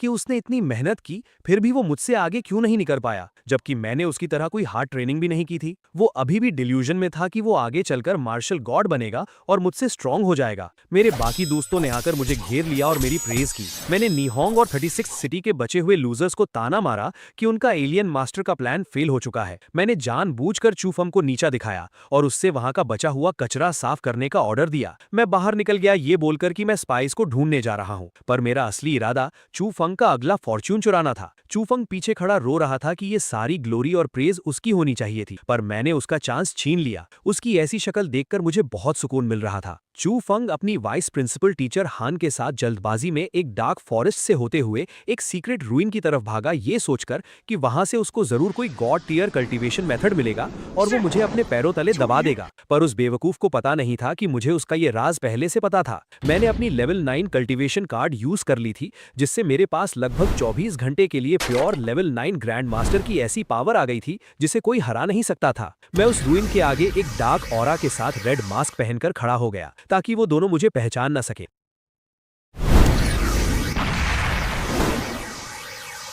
जैसे ही चू फंग और उसकी टीचर वहां पहुंचे और उन्होंने उस पत्थर के दरवाजे को गोल्डन की से खोला, मैं वहां उनके ठीक पीछे आ गया। मेरा ऑरा इतना हैवी था कि चू फंग की टीचर डर के मारे जमीन पर गिर गई और घुटने टेक कर मुझसे माफी मांगने लगी। मैंने अपनी डीप आवाज में उन्हें वॉर्न किया कि मैं इस सीक्रेट रूइन को सालों से प्रोटेक्ट कर रहा हूं और उनका ऐसे दरवाजा तोड़कर आना एक चोर का काम है जिसे मैं जिंदा नहीं छोड़ूंगा। उसकी टीचर तो रोकर माफी मांग रही थी, पर वो घमंडी चू फंग आगे आकर मुझ पर ही चिल्लाने लगा कि ये रूइन उन्होंने डिस्कवर किया है और वो गोल्डन की भी उसकी है, इसलिए सब कुछ उनका है। उसकी टीचर ने जल्दी से चू फंग को चुप कराया और अपनी बैकग्राउंड बताने लगी कि उसका बॉस ये ताओ है और उसका बाप लेवल 9 का रिसर्च डायरेक्टर है। उसने मुझे अपना सारा सामान लेने का ऑफर दिया, बस उनकी जान बख्शने के बदले में। मैंने हंसते हुए कहा कि तुम जैसे छोटे एंट्स के पास मुझे देने के लिए ऐसी कोई चीज नहीं है। मैंने अपनी स्वॉर्ड निकाली और उन दोनों को ठीक 30 सेकंड्स दिए ये डिसाइड करने के लिए कि आज वहां दोनों में से कौन मरेगा और कौन जिंदा वापस जाएगा। वक्त पूरा होते ही मैंने उनसे उनका फाइनल डिसीजन पूछा। चू फंग की टीचर हान ने बिना डरे चू फंग की जान बचाने के लिए खुद को सैक्रिफाइस करने का हीरोइक फैसला किया, पर दूसरी तरफ उस सेल्फ प्रोक्लेम्ड हीरो चू फंग ने डर के मारे खुद की जान बचाने के लिए उस टीचर को ही मरने के लिए चुन लिया जो उसके लिए अपनी जान दे रही थी। मैंने चू फंग के इस सेल्फिश दोगलेपन पर हंसा और बिना कोई टाइम वेस्ट किए एक सिंगल स्ट्राइक में अपनी स्वॉर्ड उस टीचर की छाती के आर पार कर दी। उस टीचर को आखिरी दम तक यकीन ही नहीं हुआ कि चू फेंग, जिसे वो इतना मानती थी, उसने उसे मरने के लिए आगे कर दिया। मैंने स्वॉर्ड निकाली और उस टीचर की डेड बॉडी जमीन पर गिर गई। मैंने उस रोते हुए चू फेंग को वॉर्न किया कि अगर वो अभी वहां से नहीं भागा तो मैं उसे यहीं जिंदा गाड़ दूंगा। वो इतना बड़ा डरपोक निकला कि बिना पीछे मुड़े वहीं से भाग खड़ा हुआ। मेरा टारगेट एग्जैक्टली यही था कि चू फेंग अकेले सफरिंग में रहे, जिससे मेरा प्लॉट पूरा हो गया। फिर मैं बिना टेंशन के उस रूइन के अंदर चला गया जहां एक गोल्डन ग्लोइंग स्केलेटन ध्यान लगाए बैठा था। वो स्केलेटन पिछले जमाने का मार्शल सेंट नैन शोंग फेंग था। मैंने उसे आवाज लगाई और वो स्केलेटन एक रूह बनकर जग गया और मेरे ऊपर चिल्लाने लगा कि वो सालों से यहाँ क्यों फंसा हुआ था। उसने मुझे बताया कि उसने मार्शल सेंट बनने के लिए बहुत सैक्रिफाइस किया था, पर उसके लेवल अप होते ही एलियन रेसेस के स्ट्रॉन्ग फाइटर्स ने उस पर पीछे से अटैक करके उसे मरने की हालत में छोड़ दिया था। उसने रोते हुए कहा कि वो बस 3 साल में मर गया और उसे बिल्कुल शांति नहीं मिली। मैंने उसकी रोने वाली सैड स्टोरी को सुनकर कैजुअली कहा कि उसकी लाइफ और डेथ से मेरा कोई लेना देना नहीं है। उस रूह ने गुस्से में पागल होकर अपना सबसे स्ट्रॉन्ग अटैक मुझ पर फेंक दिया। मैंने तुरंत बिना हिले अपना पावर एक्टिवेट किया और ओरिजिन सील स्किल का यूज करके उस लेवल 9 के रूह को एक बबल के अंदर ब्लॉक कर लिया। वो बबल में कैद होकर फाइनली पहचान गया कि मैं स्ट्रॉन्ग सू फैमिली से बिलोंग करता हूं। मैंने स्माइल करते हुए उसको बताया कि उसका गेस्ट ठीक है और मैं उसे अभी मिटाऊंगा नहीं, क्योंकि वो एक बहुत स्पेशल आइटम बनने वाला है। मैंने उससे साफ बता दिया कि उसकी इस फॉर्म का सबसे अच्छा यूज ये है कि वो मेरे पिता सू लॉन्ग को उनका मार्शल सेंट रैंक हासिल करने में एज अ कोर मदद करेगा। मैंने उस चिल्लाती हुई रूह को एक छोटे से शाइनिंग क्यूब में ट्रैप कर लिया और सोचा कि मेरा बाप इस अजीब गिफ्ट से कितना ज्यादा खुश होगा। उसी वक्त सिस्टम ने मेरी स्क्रीन पर बहुत सारे हाई लेवल रिवॉर्ड्स फ्लैश किए, जिसमें एक डार्क ज़ैंग टैंग स्वॉर्ड मुझे मिली। बाउंड्री इंक्रीज कार्ड के साथ मुझे फुल 20,000 विलन पॉइंट्स मिले। चू फेंग और उसकी टीचर के प्लॉट को सक्सेसफुली तोड़ने के कारण सिस्टम ने मुझे एक ज़ैंग सेंग स्वॉर्ड आर्ट और एपिक रैन हुआंग सूत्रा भी रिवॉर्ड किया। मुझे रियलाइज हुआ कि इस टाइम यहाँ आना मेरे लिए कितना बड़ा मास्टर स्ट्रोक था। मुझे होप थी कि ये डबल लॉस चू फेंग के दिमाग को पूरी तरह हिला देगा, जिससे उसकी ग्रोथ रुक जाएगी। अब मेरा फोकस वापस आउटर वर्ल्ड की मेन बैटल पर गया, क्योंकि मेरे लेवल 9 कल्टीवेशन कार्ड का टाइम अभी बचा था। मैं स्मूथली चलते हुए बाहर वापस सिटी के रूइंस में पहुंचा, जहां शेंडाई जाओ कसांग अभी भी हमारे लोगों को टॉर्चर कर रहा था। उसने हंसकर कन्फेस किया कि डोंगदाओ और निहोंग के लोग ह्यूमंस को बिट्रे करके एलियंस की आर्मी में मिल चुके हैं, क्योंकि हम ड्रैगन नेशन के लोगों ने उन्हें आगे बढ़ने नहीं दिया था। उस गद्दार ने एलियन पावर यूज करके अपने राइट आर्म को एक ह्यूज म्यूटेटेड रेड क्लॉ में ट्रांसफॉर्म कर लिया था और मेरे कुछ दोस्तों को हवा में ब्लड स्प्लैटर के साथ क्रश कर रहा था। वो बेशरम जनरल जोर जोर से हंस रहा था और चिल्लाता जा रहा था कि हम ह्यूमंस उसकी इस डार्क एलियन मैजिक को कभी समझ ही नहीं पाए और अब वो हम सबको मारकर एक ब्लड सैक्रिफाइस क्रिएट करेगा। उसकी वो जायंट ऑरा हर तरफ डिस्ट्रक्शन फैला रही थी। मेरे बचे हुए क्लासमेट्स और टीचर्स घबराकर उसे डिफेंड करने की कोशिश कर रहे थे, पर उसकी स्पीड बहुत ज्यादा थी। मैं अपने ब्लैक क्लाउड्स और रेड लाइटनिंग ऑरा के साथ ठीक उसके ठीक सामने आकर खड़ा हो गया। मैंने एक कड़क आवाज में उससे कहा कि एक आउटर स्पेस के भिखारी को हमारी जमीन पर आकर इतना चीखने का कोई राइट नहीं है। उसकी आंखों में मेरे लिए लेवल 9 का फियर ठीक से दिख रहा था। मैंने बस कैजुअली अपनी स्वॉर्ड पर हाथ रखा और उस डार्क लाइटनिंग ब्लेड से एक सिंगल फास्ट स्विंग उसकी तरफ छोड़ी। उस एक स्ट्राइक ने उसकी उस पूरी जायंट म्यूटेटेड आर्म को एक झटके में उसके शरीर से अलग कर दिया। उसकी सारी अकड़ टूट गई और वो रोते हुए मेरे पैरों में गिरकर गिड़गिड़ाने लगा। उसने मुझे लिटरली अपनी सारी प्रॉपर्टी और ट्रेजर्स देने का वादा किया अगर मैं उसे जिंदा छोड़ दूं। वो बोलने लगा कि वो जिंदगी भर मेरा लॉयल कुत्ता बनकर रहेगा। मैंने उसकी इस डेस्परेट एक्टिंग को कोल्डली देखा और कहा कि ठीक है। उसकी इस रिक्वेस्ट में सिंसियर इमोशंस दिख रहे थे, पर मैंने बिना किसी मर्सी के अपना ब्लैक वेव अटैक उस पर अनलीश कर दिया और उसको वही मिट्टी में मिला दिया। बाकी सारे बचे हुए लोग आगे आकर मेरे सामने झुक गए और मुझे एज अ सेवियर थैंक्स बोलने लगे और मेरा असली नाम जानने की डिमांड करने लगे। मैंने इजीली कह दिया कि उन्हें मेरे नाम या पहचान जानने की कोई जरूरत नहीं है। हम सब वहां से अपनी मेन एकेडमी की तरफ निकल गए। मैं जानता था कि इस वॉर का फर्स्ट फेज फाइनली खत्म हो गया है और अब सारे फैक्शंस के लीडर्स बैठकर ये डिसाइड करेंगे कि इन एलियन सपोर्टर्स का आखिरी क्लियरेंस कब और कैसे करना है। मैं वहां से दूर चू फंग को देख रहा था और उसको देखते ही मैं रिलैक्स हो गया, क्योंकि उसकी फेक रोने वाली हालत मेरी जीत का सबूत थी। मेरे एक टीममेट ने मेरे पास आकर हंसते हुए रिपोर्ट दी कि उन म्यूटेटेड नीहोंग एनिमीज का स्टैमिना लिटरली बहुत ज्यादा था और उनके एलियन पार्ट्स को डिस्ट्रॉय करने में बहुत एक्स्ट्रा एनर्जी लग गई थी। उसका मन था कि वो उन लोगों को जल्दी मारने की जगह पहले थोड़ा टॉर्चर करता। मैंने उसको कंप्लीटली अग्री करते हुए बोला कि वाकई हमने उन कचरे वालों को ईजिली मरने दिया। मैंने मुस्कुराते हुए उससे समझाया कि रिलैक्स करो, टेंशन लेने की कोई जरूरत नहीं है। मैंने उससे डायरेक्टली बोल दिया कि जल्द ही मैं उसे पूरी तरह से एंटरटेन होने का एक सॉलिड मौका दूंगा। तभी लिन पैंगशी मेरे पास आई। उसने बड़ी चालाकी और कॉन्फिडेंस के साथ मुझसे कहा कि सुयू, उस एलियन एनिमी का बचा हुआ सारा काम मैं खुद हैंडल कर लेती हूँ। उसका कहना था कि मैं तो पहले ही काफी फेम और ग्लोरी कमा चुका हूँ, तो ये छोटी सी विक्ट्री मैं उसके नाम पर कर दूं। और इसके बदले में उसने बड़ी बेशर्मी से मुझे एक ऑफर दिया। उसने कहा कि अगर मैं ऐसा करूंगा तो वो मेरे पहले किए गए सारे मिस्टेक्स को माफ कर देगी और हम दोनों फिर से पहले जैसे अच्छे टर्म्स पर वापस आ जाएंगे। मैंने एक गहरी सांस ली और उसकी इस बेवकूफ़ी भरी बातों पर मुझे हंसी आ गई। मैंने उसे घूर कर पूछा कि क्या उसे इंसानों की भाषा समझ नहीं आती, या फिर वो बस यहाँ आकर थोड़ी सी अटेंशन और प्रेजेंस फील करना चाहती है। मेरे इतना कहते ही मैं आगे बढ़ा और बिना कोई सोचे समझे मैंने एक जोरदार थप्पड़ उसके चेहरे पर जड़ दिया। थप्पड़ इतना जोर का था कि वो सीधा जमीन पर जा गिरी। ये सब देखकर चू फंग गुस्से से आग बगुला हो गया। उसने चिल्लाते हुए कहा, सुयू, तुम्हारी इतनी हिम्मत कैसे हुई? पीछे से किसी ने कहा, चू फंग कुछ मत करो, नहीं तो तुम सीरियसली रूल्स को क्रॉस कर दोगे। रूल्स? चू फंग ने कहा, इस वक्त और इस जगह पर यह सब कुछ बस मार्शल आर्ट्स के बीच का एक छोटा सा स्पार है, इससे ज्यादा कुछ नहीं। चू फंग ने अपनी मुट्ठी कसी और स्पीड से आगे बढ़ा, गरजते हुए कहा, सुयू, आज मैं और मेरे फादर तुम्हें इसकी सही कीमत चुकाना सिखाएंगे। तभी मैंने अपना पावरफुल अटैक लॉन्च किया। मेरे एक ही पंच ने उसे हवा में बुरी तरह से उड़ा दिया। वो चाहे कितना भी एरोगेंट और कॉन्फिडेंट क्यों ना हो, मेरे इस रॉ अटैक के सामने उसकी कोई औकात नहीं थी। वो जमीन पर बुरी तरह क्रैश हुआ और उसके मुंह से खून निकलने लगा। मैं उसके पास चलकर गया और ब्रूटली अपना पैर उसके चेहरे पर रखकर उसे जमीन में दबा दिया। चू फंग दर्द से चिल्लाते हुए अग्रेसिवली कहा, सुयू, तुम्हारी इतनी हिम्मत कैसे हुई मुझे इस तरह ह्यूमिलिएशन देने की? मुझे छोड़ दो। तभी लिन पैंगशी रोते हुए दौड़कर मेरे पास आई। वो लगातार प्लीज कहने लगी और मुझसे पूछने लगी कि मैं चू फंग की डिग्निटी को इस तरह अपने पैरों तले क्यों क्रश कर रहा हूं। उसने रोते हुए कहा कि क्या उसका मुझसे माफी मांगने काफी नहीं है। मैंने एक एक्सट्रीम कोल्ड लुक के साथ उसकी तरफ देखा और पूछा, तुम्हारी औकात ही क्या है और तुम्हारा लेवल क्या है कि तुम यहां आकर डायरेक्टली मुझसे सवाल कर सको? मैंने एक शार्प एनर्जी वेव से उसे झटके से पीछे फेंक दिया। वो जमीन पर गिरते हुए और जोर से रोना और चिल्लाना शुरू कर दिया। चू फंग नीचे दबा हुआ चिल्लाया कि मैं उसे जल्द ही छोड़ दूं और उसने कहा कि वो मुझे उसके साथ ऐसा बिहेव करने नहीं देगा। मैंने स्ट्रांगली और क्लियरली उसे वार्न कर दिया कि अगर उसने दोबारा मुझे इस तरह ऑफेंड करने की कोशिश की तो मैं इस बात की बिल्कुल गारंटी नहीं ले सकता कि इस दुनिया में उसके एग्जिस्ट करने के लिए कोई जगह बचेगी भी या नहीं। ठीक उसी वक्त मेरे दिमाग में सिस्टम की फेमिलियर आवाज गूंजी। सिस्टम ने मुझे कॉन्ग्रेचुलेट किया कि मैंने सक्सेसफुली सन ऑफ डेस्टिनी के मेंटल स्टेट को बुरी तरह से इंटरफेयर किया है। जिसकी वजह से उसके विल पावर में मैसिव और वायलेंट फ्लक्चुएशंस क्रिएट हुए हैं। इस अचीवमेंट के लिए मुझे ह्यूज रिवॉर्ड्स इशू किए गए थे। मुझे एक ऐसी पावरफुल बॉडी फोर्जिंग टेक्निक मिली जो मेरे सेल्स को 8th रैंक स्टेज में ही इमॉर्टल लेवल पर ट्रांसफॉर्म और रिकंस्ट्रक्ट कर सकती थी। ये एपिक टेक्निक मेरे 100 साल के हार्ड ट्रेनिंग और कल्टीवेशन टाइम को आसानी से बचा सकती थी। मैंने कामली सोचा, चलो अभी के लिए इसे सेव करके रखता हूं। जब ये टेक्निक सच में अपने ट्रू परफेक्ट और मैक्स लेवल पर पहुंचेगी, तभी इसका सबसे बेस्ट और मैजिकल हार्वेस्ट मुझे मिलेगा। कुछ वक्त बाद एकेडमी में एक ग्रैंड ऑफिशियल मीटिंग हुई जहां सारे टॉप स्टूडेंट्स और इंस्ट्रक्टर्स इकट्ठे हुए थे। एक सीनियर इंस्ट्रक्टर ने आगे आकर सीरियसली अनाउंस किया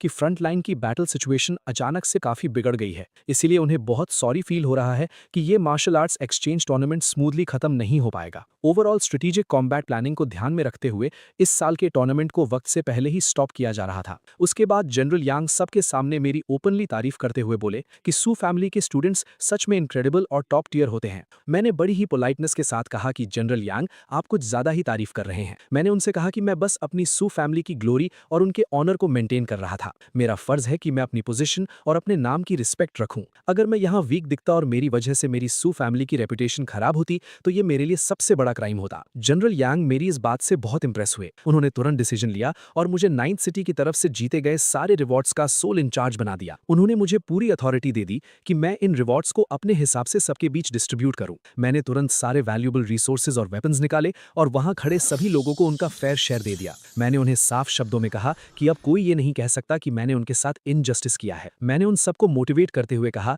कि इस बैटल के बाद मैं उम्मीद करता हूं कि वो लोग 9th सिटी के नाम को कभी झुकने नहीं देंगे और अपनी ट्रेनिंग पर फोकस करेंगे। जब सारा डिस्ट्रीब्यूशन खत्म हो गया तो एक कमांडर आगे आया और उसने सबको ऑर्डर दिया कि अब सब अपने अपने आइटम्स पैक कर लें और 9th सिटी वापस लौटने की तैयारी कर लें। उन्होंने बताया कि वापस जाने के बाद सबको अपनी इंडिपेंडेंट ट्रेनिंग और मिशंस पर जाने की फ्रीडम मिल जाएगी। मुझे वहां किन जनरल ने एक बहुत ही रेयर और स्पेशल पास दिया। उन्होंने मुझे वार्न किया कि ये पास बहुत ही इंपॉर्टेंट है और मुझे इसे बहुत संभाल कर रखना होगा क्योंकि ये मुझे रिस्ट्रिक्टेड एरियाज में एंट्री देगा। मैंने उन्हें थैंक यू बोला और कहा कि हम 3 महीने बाद जरूर मिलेंगे। किसी ने पूछा कि मैं फाइनली 5th सिटी की तरफ क्यों जा रहा हूं, तो एक ऑफिसर ने उन्हें बताया कि मैं ह्यूमैनिटी के डिफेंस लाइन के सबसे आगे वाले हिस्से पर जा रहा हूं जहां एलियन रेसेस का सबसे बड़ा खतरा है। चू फेंग अभी भी जमीन पर गुस्से से अपने दांत पीस रहा था। उसके दिल में मेरे लिए एक आग जल रही थी और वो सोच रहा था कि फ्रंट लाइंस पर सिर्फ मैं ही अकेला हीरो नहीं बनूंगा। उसका घमंड उससे कह रहा था कि जब वो अपनी फुल पावर के साथ वापस आएगा तो वो मुझे मेरे गॉड लाइक पेडेस्टल से नीचे गिरा देगा और मुझे घुटनों पर ला देगा। मैं जल्दी ही ट्रैवल करके 5th सिटी के मेन मिलिट्री कैंप में पहुंचा। वहां गार्ड्स ने मुझे रिस्पेक्ट के साथ ग्रीट किया और अंदर जाने का रास्ता दिखाया। जब मैं कमांडर टेंट के अंदर घुसा तो मेरे सामने का सीन देखकर मेरा दिल एकदम से भारी हो गया। वहां चेयर पर मेरे फादर जनरल सू लॉन्ग बैठे थे और उनकी कंडीशन बहुत ही खराब लग रही थी। उनका एक हाथ बुरी तरह से इंजर्ड था और उसमें से खून निकल रहा था। उनकी मेंटल स्पिरिट भी बहुत ज्यादा वीक हो चुकी थी, जैसे उन्होंने किसी बहुत ही डेंजरस एनिमी का सामना किया हो। मैंने तुरंत परेशान होकर उनसे पूछा कि आखिर उनकी ऐसी हालत किसने की है और किस ईविल एंटिटी ने उन पर इतना डेडली अटैक किया है। मेरे फादर ने मुझे रिलैक्स करने का इशारा किया और बड़ी ही शांति से कहा कि ये बस बैटलफील्ड की एक छोटी सी प्राइस है जो उन्हें चुकानी पड़ी है। उन्होंने कहा कि थोड़े हाई टियर रिसोर्सेज यूज करके वो अपने इस डैमेज को ठीक कर लेंगे। बिना टाइम वेस्ट किए मैंने अपनी सिस्टम स्टोरेज से एक ग्लोइंग हरी क्विंगलिंग पिल निकाली। ये कोई आम पिल नहीं थी, ये प्योर लाइफ एनर्जी से भरी हुई थी जो सीधा हेवन और अर्थ के ओरिजिन सोर्स से कनेक्ट कर सकती थी। मैंने वो पिल अपने फादर को दी और जैसे ही उन्होंने उसे अपनी बॉडी पर लगाया, उनका कटा हुआ और इंजर्ड हाथ अचानक से एक गोल्डन ऑरा से ग्लो करने लगा। देखते ही देखते उनके मिसिंग सेल स्ट्रक्चर्स फिर से रीजेनरेट होने लगे और उनकी स्पिरिट पहले से भी ज्यादा पावरफुल हो गई। मेरे फादर हैरान रह गए कि एक छोटी सी पिल में इतनी एक्सट्रीम हीलिंग पावर कैसे हो सकती है। उन्होंने रियलाइज किया कि ये पावर डायरेक्टली उनके ब्रोकन रैंक और रेल्म को फिर से फॉर्म कर रही है। मैंने स्माइल करते हुए उन्हें बताया कि मार्शल सेज लेवल के नीचे अगर मेरे फादर की सिर्फ एक आखिरी सांस भी बची होती तो भी मैं उन्हें डायरेक्ट मौत के दरवाजे से वापस खींच कर ला सकता हूं। मेरे फादर ने मुझे एक गहरी नजर से देखा और पूछा कि मैं आखिर अपने 3rd ग्रैंड अंकल को क्यों बुलाना चाहता हूं और मेरा एक्चुअल प्लान क्या है। उस वक्त मैंने एक बहुत ही मिस्टीरियस और ग्लोइंग क्यूबिकल बॉक्स बाहर निकाला। उस बॉक्स के बाहर निकलते ही पूरे टेंट में एक सुप्रीम एनर्जी फैल गई। मैंने उस बॉक्स की तरफ इशारा करते हुए अपने फादर से कहा कि इसके अंदर एक डायरेक्ट मार्शल सेज की पोजीशन सील्ड है। मेरे फादर की आंखें शौक से पूरी तरह खुल गईं। उन्होंने कभी सपने में भी नहीं सोचा था कि उनके बेटे के पास एक रियल मार्शल सेज का सोर्स होगा। मैंने उन्हें एक्सप्लेन किया कि ये अंदर वाला मार्शल सेज का source specifically 3rd grand uncle के लिए है ताकि वो फाइनली उस सुप्रीम रैंक को अचीव कर सकें। मैंने उन्हें ग्लोइंग गोल्डन बुक दी। मैंने बड़ी सीरियस टोन में उनसे कहा कि जहां तक उनकी बात है उन्हें अब सिर्फ एक मार्शल सेज नहीं बनना है, उनकी डेस्टिनी अब ह्यूमन एम्परर बनने की है और वो पूरी ह्यूमैनिटी को लीड करेंगे। मेरे फादर मेरे इस एम्बिशन और पागलपन को देखकर स्टन रह गए थे। वो खुद से सोच रहे थे कि उनका ये बेटा आखिर किस लेवल का गॉड लाइक प्लान बना रहा है। उन्होंने उस ग्लोइंग गोल्डन बुक को देखा और पूछा कि ये आखिर कौन सी डिवाइन टेक्निक है। मैंने उन्हें बताया कि ये ह्यूमन एम्परर मैनुअल है और ये किसी भी top tier heaven level technique से कई हजार गुना ज्यादा स्ट्रांग है। ये एक एक्चुअल स्टार लेवल टेक्निक थी। मेरे फादर इमोशनल हो गए और उन्होंने कहा कि ये टेक्निक मुझे खुद के लिए रखनी चाहिए क्योंकि मेरी उम्र अभी कम है और मेरा टैलेंट इस टेक्निक को डिजर्व करता है। उनका कहना था कि उनकी उम्र अब ढल चुकी है और मैं उनसे बेटर कैंडिडेट हूं। उन्होंने ये प्रपोज किया कि अब से पूरी सू फैमिली अपने सारे रिसोर्सेज लगाकर मुझे एक सुप्रीम ह्यूमन एम्परर बनने के लिए ट्रेन करेगी। मैंने मुस्कुराकर उन्हें बुक वापस दी और कहा कि वो इसे खुद प्रैक्टिस करें क्योंकि मेरे पास ऑलरेडी इससे भी अच्छे और पावरफुल ऑप्शंस मेरे सिस्टम में अवेलेबल हैं। मेरे इस स्ट्रॉन्ग एटीट्यूड को देखकर मेरे फादर मान गए और उन्होंने तुरंत थर्ड ग्रैंड अंकल को एक सिग्नल भेजकर वहां बुला लिया। जब थर्ड अंकल आते हैं तो वो फादर से सब हाल पूछते हैं। मैं थर्ड अंकल के पास जाके उन्हें बताता हूं कि मैंने उनके लिए और फादर के लिए एक छोटा सा सरप्राइज लाया था। उन्होंने फिर उस सेंट रैंक सील को देखा और वो बेहद खुश थे कि मैं उन्हें ये दे रहा था। फिर वो पूछते हैं कि मेरा लेवल अचानक 6 से 9 तक कैसे पहुंच गया, जिस पर मैं जवाब देता हूं कि एक पुराने सेंट की वजह से, लेकिन उस वक्त का कल्टीवेशन सिर्फ थोड़े टाइम तक चलेगा। उसके बाद एक जनरल दौड़ा हुआ आया और बताया कि फ्रंट लाइन पे अटैक हो गया है। दुश्मनों में 10 लेवल 9 रैंक्स और कुछ और पावरफुल फाइटर्स थे। ये सुनकर मेरे फादर का चेहरा सीरियस हो गया। उन्होंने तुरंत अपने कमांडर मोड में आते हुए ऑर्डर दिया कि जिन लोगों को चोट नहीं आई है उन्हें तुरंत ब्लड रीस्टोरिंग पिल्स दी जाएं और वो डायरेक्ट बैटलफील्ड की तरफ बढ़ें। उन्होंने फोर्थ सिटी से एक्स्ट्रा बैकअप मंगवाने का भी ऑर्डर दिया। मेरे फादर और थर्ड ग्रैंड अंकल ने मुझे टेंट में रुकने को कहा। उन्होंने डिसाइड किया कि पहले वो इन एलियंस का सफाया करेंगे और उसके बाद ही अपना ब्रेक थ्रू स्टार्ट करेंगे। मेरे फादर बाहर जाने लगे तभी मैंने उन्हें रोककर अपने हाथों में से 2 किताबें निकाली। मैंने उन्हें वॉइड ब्लीड टेक्निक की बुक दी जो कि एक स्टार लेवल मार्शल आर्ट थी। मैंने उन्हें समझाया कि हालांकि इसको सीखना थोड़ा मुश्किल है पर मार्शल सेज बनने के बाद उन्हें बिल्कुल ऐसी ही एडवांस टेक्निक की जरूरत पड़ेगी।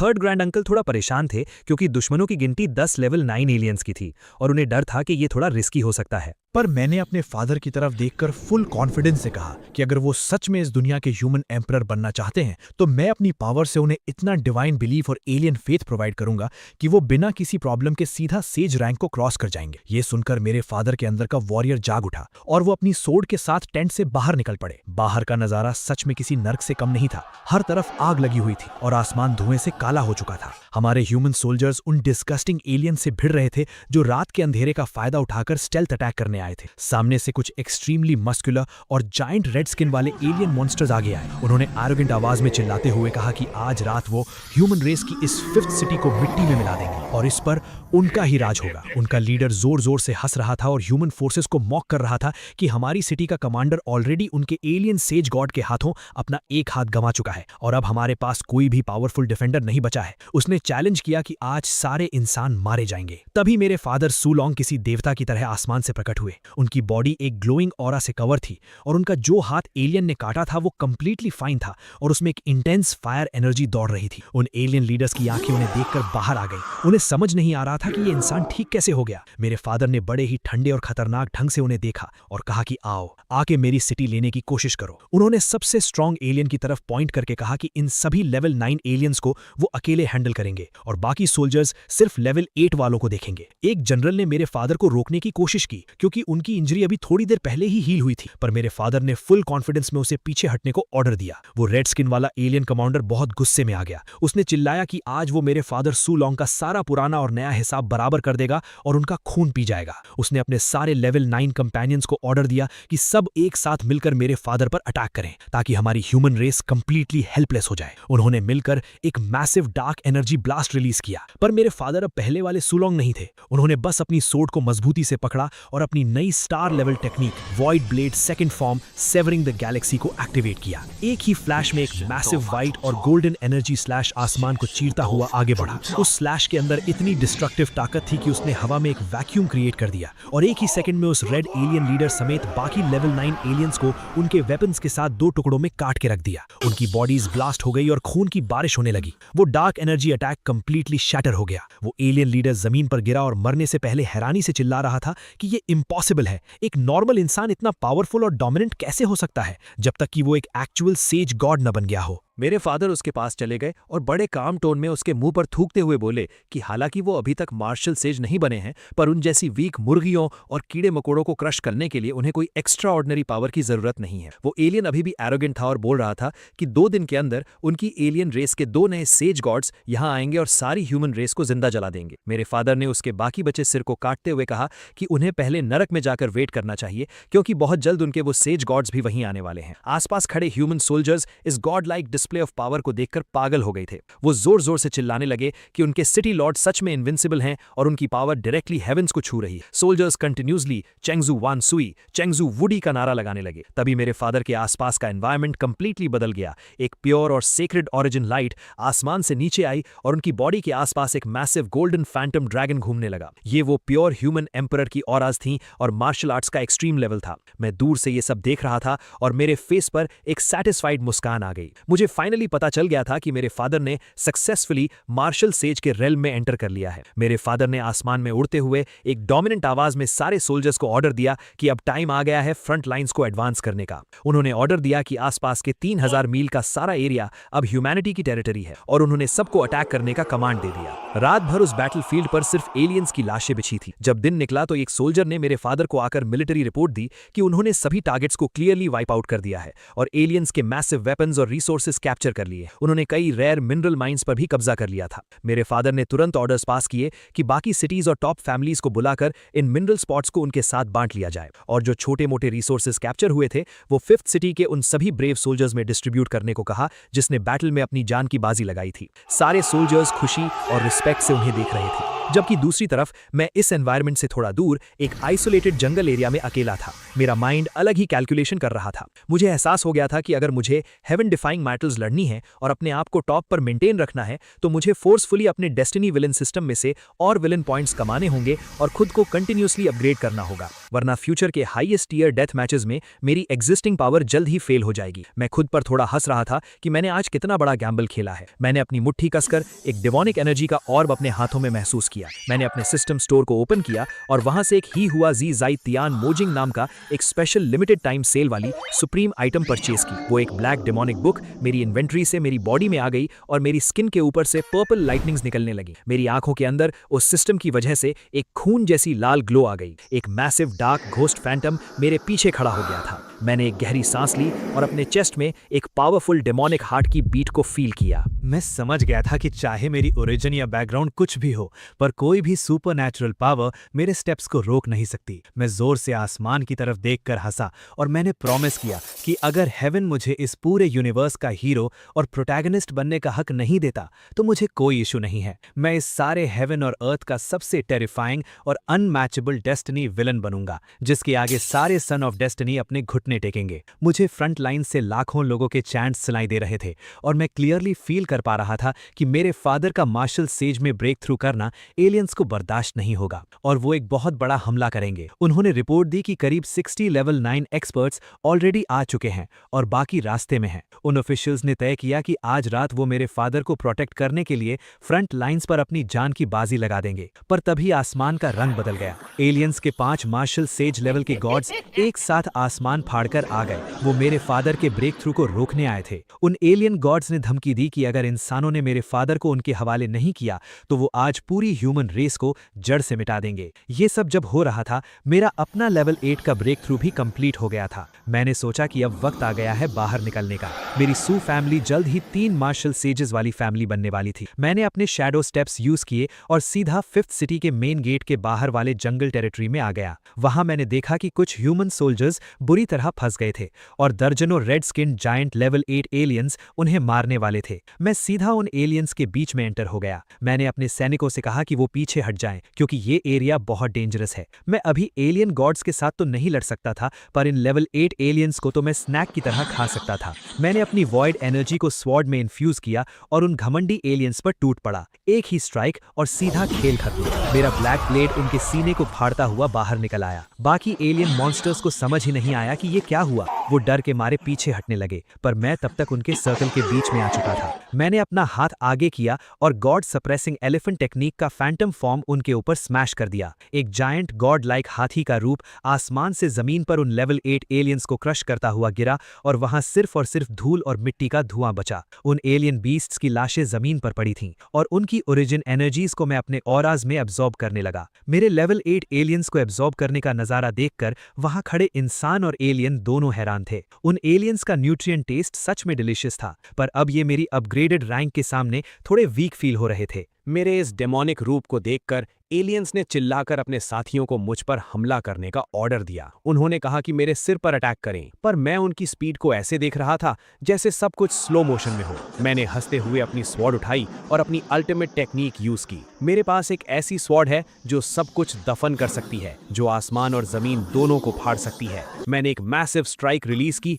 जिसने उस पूरे एरिया को एक डेथ डोमेन में बदल दिया। एलियंस चीखते हुए मरने लगे। ह्यूमन सोल्जर्स इस गॉड लाइक डिस्प्ले को देखकर जोर जोर से सू शाओ जू वू डी चिल्लाने लगे। उनका जोश आसमान छू रहा था और उन्होंने मेरे पीछे पीछे आकर बचे हुए एलियंस को काटना शुरू कर दिया। तभी वहां छुपकर एक एलियन प्रिंस मेरी तरफ डर के मारे देख रहा था। उसने जब अपना रास्ता क्लियर नहीं पाया तो वो मेरे सामने भीख मांगने लगा। उसकी आंखों में डर और पैनिक भरा था। उसने रोते हुए चिल्लाया कि उसकी जान बख्श दूं क्योंकि उसके फादर एक एक्सट्रीम लेवल के सेज गॉड हैं और अगर मैंने उसे मारा तो उसके फादर पूरी ह्यूमन रेस को डिस्ट्रॉय कर देंगे। उसका ये बकवास कॉन्फिडेंस देखकर मेरी हंसी छूट गई। मैंने उसके मुंह पर एक जोरदार लात मारी और उसे ग्राउंड में प्रेस कर दिया। मैंने हंसते हुए और एरोगेंट टोन में उससे कहा कि तुम क्या सोचते हो कि सिर्फ तुम्हारी एलियन रेस के पास ही सेज लेवल एक्सपर्ट्स हैं। मैंने उसकी आंखों में देखा और बड़ी कोल्डली उसे कंप्लीटली एक्सटिंग्विश होने का ऑर्डर दिया। उसने रोने की पूरी कोशिश की, पर मैंने अपनी स्वॉर्ड का एक स्विफ्ट हॉरिजॉन्टल स्विंग किया और उस एलियन प्रिंस का सिर धड़ से अलग होकर ग्राउंड पर लुढ़कने लगा। जैसे ही उस प्रिंस की मौत हुई, आसमान अचानक से ब्लड रेड हो गया। बादलों के बीच से एक मैसिव और डार्क एनर्जी की स्टॉर्म बनने लगी और वहां उसके फादर, उस एलियन सेज गॉड का एक हॉरिफाइंग और गॉड लेवल प्रोजेक्शन प्रकट हुआ। उस जायंट फैंटम ने गुस्से से गरजते हुए कहा कि एक इंफीरियर ह्यूमन रेस का कीड़ा कैसे हिम्मत कर सकता है उसके सुप्रीम सन की जान लेने की। उसने अनाउंस किया कि आज मैं उसके हाथों सबसे पेनफुल डेथ मरूंगा। बकवास कम करो। मैंने उस दुश्मन की तरफ घूर कर देखा। क्योंकि तुम लेवल 9 के हो तो अपनी पूरी ताकत से हमला करो। मुझे लगा था वो कुछ नया करेगा, पर उसने फिर वही पुराना पैतड़ा अपनाया। उसने मुझे हल्के में लेने की कोशिश की और चिल्लाया कि मैं अपनी औकात देखूं। ठीक है, मैंने स्मार्क किया। अचानक उसे एक झटका लगा। उसका सिस्टम हिल गया होगा। उसने हैरानी से सोचा होगा कि ये कैसे हो सकता है। क्या मैं फिर से लेवल अप करने वाला हूँ? मैंने खुद से सवाल किया। इस बार ऑरा सच में कुछ अलग ही महसूस हो रही थी। वो जोर से हंसा। उसकी हंसी में एक एरोगेंट घमंड था। उसने मुझे मगरूर कहा और बोला कि अब देखते हैं मैं कैसे टिक पाता हूँ। उसका मानना था कि जैसे ही हेवनली ट्रिब्यूलेशन की लाइटनिंग गिरेगी, मेरा किस्सा खत्म हो जाएगा। मैंने फोकस किया। मेरी आत्मा के आर पार होती हुई एक डीप मेडिटेशन स्टार्ट हो गई थी और जैसे ही ये कंप्लीट होगा, हेवनली ट्रिब्यूलेशन मेरी कामयाबी की आखिरी सीढ़ी बन जाएगी। लेकिन वो इतनी आसानी से हार मानने वाला नहीं था। उसने खुद से वादा किया कि ह्यूमन रेस में कोई दूसरा डेमीगॉड पैदा नहीं होना चाहिए। उसकी आंखें गुस्से से लाल थी और उसने तय कर लिया था कि आज मेरा अंत यहीं होगा। सबने पीछे से चिल्लाया कि उसे रोको, चाहे सिर्फ 1 सेकंड के लिए ही क्यों ना हो। खेल खत्म करो, वो चिल्लाए। तभी मुझे किसी और की आवाज आई, बच्चे जल्दी भागो, हेवनली ट्रिब्यूलेशन की चिंता मत करो, जल्दी यहाँ आओ, तुम्हारे अंकल तुम्हारे लिए इसे झेल लेंगे। मेरे 5th अंकल आगे आए। अचानक मेरे पिता सामने आए।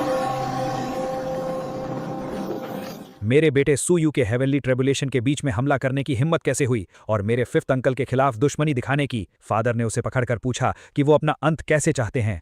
उसके होश उड़ गए। उसकी आंखों में डर साफ दिख रहा था। वो बड़बड़ाने लगा कि होली गॉड रेल्म नामुमकिन है। पिता ने उसे गर्दन से पकड़ा। तुम्हारी हिम्मत तो देखो, एक लेवल 9 होकर भी तुम यहाँ आकर बैटलफील्ड मैटर्स में दखल देने आए हो। तुम्हें क्या लगता है तुम तीनों जीत जाओगे? होली गॉड, मुझे माफ कर दो, मेरी जान बख्श दो। वो गिड़गिड़ाने लगा, लेकिन मेरे पिता ने उसे जान से मार दिया। पिताजी ने 5th अंकल की तरफ देखकर सॉरी कहा क्योंकि वो अपने ओरिजिन पाथ को स्टेबलाइज करने में बिजी थे और टाइम पर नहीं आ सके थे। 5th अंकल की खुशी का ठिकाना नहीं था। उन्होंने गर्व से कहा कि आखिरकार तुम एक मार्शल सेज बन गए और अब हमारी सू फैमिली में 2 मार्शल सेज हैं। पिताजी ने उन्हें आराम करने को कहा और युद्ध का कमांड अपने हाथों में ले लिया। उन्होंने सभी सोल्जर से कहा कि उन्होंने बहुत सहा है और अब हम काउंटर अटैक शुरू करके अपनी चीजें वापस लेंगे। सभी ने नए मार्शल सेज को प्रणाम किया। एक वॉरियर ने पिताजी से पूछा कि बाकी के मार्शल सेज कहाँ हैं। उन्होंने बताया कि दुश्मन ने इस बार एक बड़ी आर्मी भेजी थी, जिसके चलते बाकी सिटीज के गार्ड्स और मार्शल सेज वहां ब्लॉक हो गए थे। यहां सिर्फ हेवन बैटलिंग मार्शल सेज और हेवन रूलिंग मार्शल सेज ही आ सके थे। पता चला कि इन एलियंस ने 5 मार्शल सेज को सिर्फ मुझे मारने के लिए भेजा था, क्योंकि उस दिन मैंने एक लेवल 9 वॉरियर के रूप में उनके 20 वीक लेवल 9 वॉरियर्स और कुछ ओरिजिन लेवल 9 वॉरियर्स को मार दिया था। उन्हें डर था कि अगर मैं मार्शल सेज बन गया तो उनका क्या होगा। वो सब शॉक में थे कि इस लड़के का मास्टर आखिर है कौन, जिसने इसे इतने कम वक्त में ऐसी ताकत दे दी। मेरे पिताजी ने अपने मन में सोचा कि जब दुश्मन ने मुझे इतनी बड़ी पोजीशन पर रख ही दिया है तो मैं उन्हें निराश नहीं करूंगा। दुश्मन के 5 मार्शल सेज ने मजाक उड़ाया कि बस दोनों मिलकर उन्हें कैसे रोकेंगे, पर जब उन्होंने पिताजी को देखा तो वो दंग रह गए। उन्होंने पूछा कि उनका मार्शल सेज लाइटनिंग ट्रिब्यूलेशन कहाँ है, क्या उन्होंने अपना रास्ता बदल लिया है। उन्हें तुरंत समझ आ गया कि पिताजी ने ह्यूमन रेस का ओरिजिन पाथ यानी लेजेंडरी ह्यूमन एम्परर का रास्ता चुन लिया है, जिसके लिए किसी ट्रिब्यूलेशन की जरूरत नहीं थी। उन्होंने कहा कि अभी इन बातों का वक्त नहीं है और पहले उन्हें यहाँ का मामला निपटाना होगा। दुश्मन ने पिताजी पर हमला किया और मजाक उड़ाया कि नया मार्शल सेज होकर मौत को बुलावा दे रहे हैं, पर पिताजी ने जैसे ही अपना मून गेजिंग स्पीयर चलाया, उनके अंदर मौत का डर पैदा कर गया। घबराकर उसने अपने बाकी साथियों को बुलाया। तभी आसमान काली घटाओं और बिजलियों से भर गया।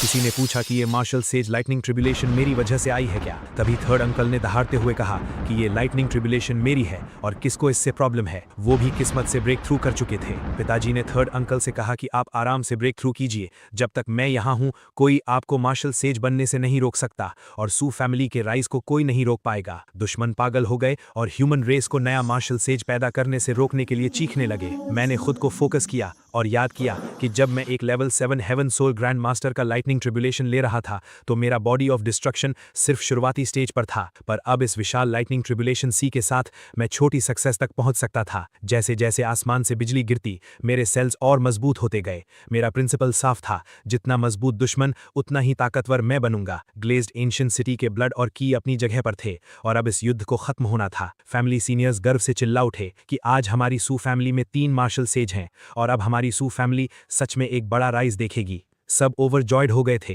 लेकिन बीच में थर्ड ग्रैंड अंकल डीमन से भिड़ रहे थे। दुश्मन का एक एलियन का असैसिनेशन फेल हो गया। वो सब घबरा गए और उन्होंने रिट्रीट करने का ऑर्डर दे दिया। जाते हुए उन्होंने धमकी दी कि जब उनका क्लैन लीडर आज़ाद होगा तो वो ह्यूमन रेस का आखिरी दिन होगा। पर मुझे पता था कि हमारी प्रोग्रेस को कोई नहीं रोक सकता और हमने उन्हें खदेड़कर वहां से भगा दिया।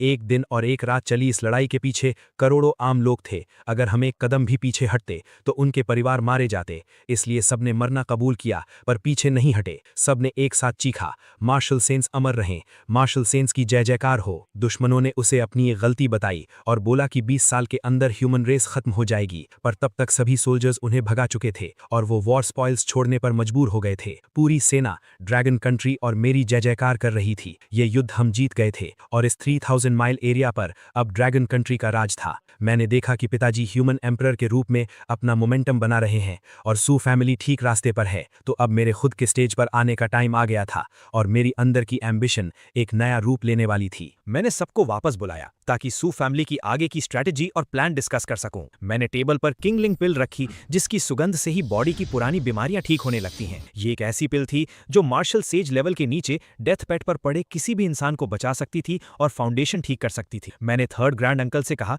कि ये पिल आपकी पुरानी सारे नुकसान ठीक कर देगी, क्योंकि सू फैमिली के 5 ड्रैगन्स में से किसी को भी पीछे नहीं छूटना चाहिए। उन्होंने इमोशन के साथ कहा कि 20 साल से उन्होंने मुझे एक बच्चे से एक महान आदमी बनते देखा है। मैंने उन्हें बताया कि अब पिताजी ह्यूमन एम्परर ओरिजिन पाथ पर हैं और हमें बहुत कुछ आगे बढ़ाना है। मैंने उन्हें वॉइड सेबर टेक्निक और डेथ बरियल सेबर टेक्निक की ओरिजिनल कॉपीज दी, जो स्टार लेवल वेपन्स थे और सू फैमिली की गॉड डिस्ट्रॉइंग सेबर टेक्निक की जगह ले सकते थे। मैंने सजेस्ट किया कि पिताजी पुरानी अर्थ लेवल और हेवन लेवल टेक्निक्स को ड्रैगन कंट्री के लोगों के लिए फ्री में पब्लिक कर दें, ताकि सब मार्शल आर्ट सीख सके और पिताजी को एक अच्छा नाम मिल सके। निहॉन और हैफी के गद्दारों के बारे में भी डिस्कशन हुआ, जिन्होंने एलियंस के साथ मिलकर धोखा दिया था। उन दोनों एरियाज को डिस्ट्रॉय करने का ऑर्डर पास हुआ और मैंने उन्होंने भी इस अटैक में ज्वाइन करने की इच्छा जताई ताकि मुझे और ट्रेनिंग का मौका मिल सके। मीटिंग के बाद मैं अपने सबॉर्डिनेट से मिलने गया, जिन्हें मैंने पहले एक इंस्ट्रक्टर के जरिए रिक्रूट किया था। मैंने उन्हें साफ बताया कि आज से वो सब मेरे सुयू के डायरेक्ट सबॉर्डिनेट्स हैं और अगर किसी को प्रॉब्लम है तो वो अभी जा सकता है। पर उन सब ने मेरे प्रति पूरी लॉयल्टी दिखाई और बोला कि वो आज जो भी हैं मेरी वजह से हैं। मैंने इस लॉयल्टी के बदले उन्हें सू फैमिली की heaven level direct lineage technique सिखाने का वादा किया। उसमें heaven level god destroying sabre technique और 3 और स्ट्रॉन्ग मार्शल आर्ट्स थे। मैंने उन्हें 20 मिलियन स्पिरिट स्टोन्स और ब्रेक थ्रू पिल्स दी और अगले 6 महीने तक वहां प्रैक्टिस करने का ऑर्डर दिया। जब वो लेवल 6 के मिडिल स्टेज तक पहुंचेंगे तब मैं उन्हें नई टेक्निक सिखाऊंगा। एक सबॉर्डिनेट ने जब कहा कि वो तुरंत टेक्निक बदलना चाहता है तो मैंने उसे मना किया और कहा कि पहले स्पिरिचुअल पावर डेवलप करे। मैंने उसे सोल सेवरिंग सूत्र दिया और कहा कि अपने की और ब्लड को अभी कंट्रोल में रखे और जब स्पिरिचुअल पावर लेवल 7 तक पहुंचे तब हेवन सोल ग्रैंड मास्टर का लेवल क्रॉस करे। उसने मेरे पीछे चलने की कसम खाई, पर मैंने उसे समझाया कि ये युद्ध सिर्फ ब्लू प्लैनेट तक ही रुकने वाला नहीं है। मैंने उसे 1 महीने बाद सिटी लॉर्ड मैंशन में मिलने का ऑर्डर दिया। तभी मुझे मेरे एक जासूस ने रिपोर्ट की कि जिंगवू एकेडमी की वाइस प्रिंसिपल हान श्वांग फर्स्ट सिटी वापस आ चुकी हैं। वो काफी इंजर्ड थीं और अब उसका रैंक सिर्फ लेवल 7 के पास था। उसने आते ही लोगों को हायर किया था ताकि इस न्यूज़ को फैलाया जा सके कि चू फंग उसके इंजरीज का कारण है और उसका अपने स्टूडेंट के साथ झगड़ा हो गया था। पर मैंने तुरंत ऑर्डर दिया कि इस न्यूज़ को दबा कर रखा जाए और ठीक 25 दिनों बाद इसे इतना पुश किया जाए कि सब जगह फैल जाए। मैं देखना चाहता था कि जू शांग यान इस मास्टर को मारने वाले इल्जाम को कैसे झेलता है। दूसरी तरफ चू फंग और लिन पैंगशी फॉरेस्ट से बाहर आ गए थे। उन्होंने पिछले 1 महीने में कड़ी मेहनत करके 98 pieces 7th rank beast cores collect कर लिए थे। लिन पैंगशी बहुत खुश थी। उसको लग रहा था कि अब वो जल्द ही 9th सिटी के रिटर्न्स बेस में सबमिट कर देंगे। रिजल्टिंग जाइड 6th रैंक के रिसोर्सेज पे अप्लाई किए जाएंगे। चू फैंग मुस्कुराया। उसने सोचा कि उसको किसी चीज की जल्दी नहीं है। वो अगले स्टेजेस और रिसोर्सेज पर टारगेट क्लोज करते हुए अपनी पावर्स को और बढ़ाएगा। उसका प्लान था कि लेवल पीक्स तक पहुंचे। उसी दौरान चू फैंग और लिन पैंशी फॉरेस्ट में शिकार कर रहे थे। Chu Fang level 7 beast cores collect कर चुका था ताकि वो 9th सिटी जाकर रिसोर्सेज एक्सचेंज कर सके और लेवल 6 लेट स्टेज तक ब्रेक थ्रू कर सके। वो और लिन पैंशी परफेक्ट कपल होने का ढोंग कर रहे थे और चू फैंग जल्द ही ग्रैंड मास्टर ब्रेक थ्रू का दिखावा करके न्यू एरा अलायंस का लीडर बनने का प्लान बना रहा था। वहां दूसरी तरफ हान श्वांग एक अनजान जगह पर फंसी थी और चिल्ला रही थी कि उनका पूरा प्लान बर्बाद हो गया और वो इस मौत के पिंजरे में एक भटकती आत्मा नहीं बनना चाहती थी। मैंने उनकी ये बेचैनी देखी और अपने आदमियों को ऑर्डर दिया कि उसे 9th सिटी वापस ले आओ। सिटी आते ही हान श्वांग ने बड़ा हंगामा मचाया। वो जिंगवू एकेडमी की वाइस प्रिंसिपल का रौब झाड़ रही थी कि फर्स्ट सिटी में बिना लेवल 9 के उड़ना मना है, फिर भी वो क्यों नहीं उड़ सकती। पर गार्ड्स ने उसकी सुनी नहीं। मैंने अपने आदमियों को ऑर्डर दिया कि सारे ब्लॉग्ड एविडेंस अब बाहर निकाल दें और इसे ब्लू प्लैनेट पर अच्छे से प्रमोट करें। अब खेल असली 9th सिटी में शुरू होने वाला था। चू फैन और लिन पैंशी वो दोनों 9th सिटी के बेस पर वापस आए। वहां उनका न्यू एरा अलायंस उनका वेट कर रहा था। उनके चमचे चिल्ला रहे थे, बॉस चू फैंग द लीडर्स। उन्होंने 1 मंथ कंप्लीट हंटिंग चेक किया। उन्होंने 7th रैंक बीस्ट को हरा दिया। चू फैंग सबके सामने हीरो बन रहा था। उसने अनाउंस किया कि वो अपना सारा माल लो प्राइस में अपने न्यू एरा अलायंस के मेंबर्स को बेचेगा, बाकी किसी को नहीं।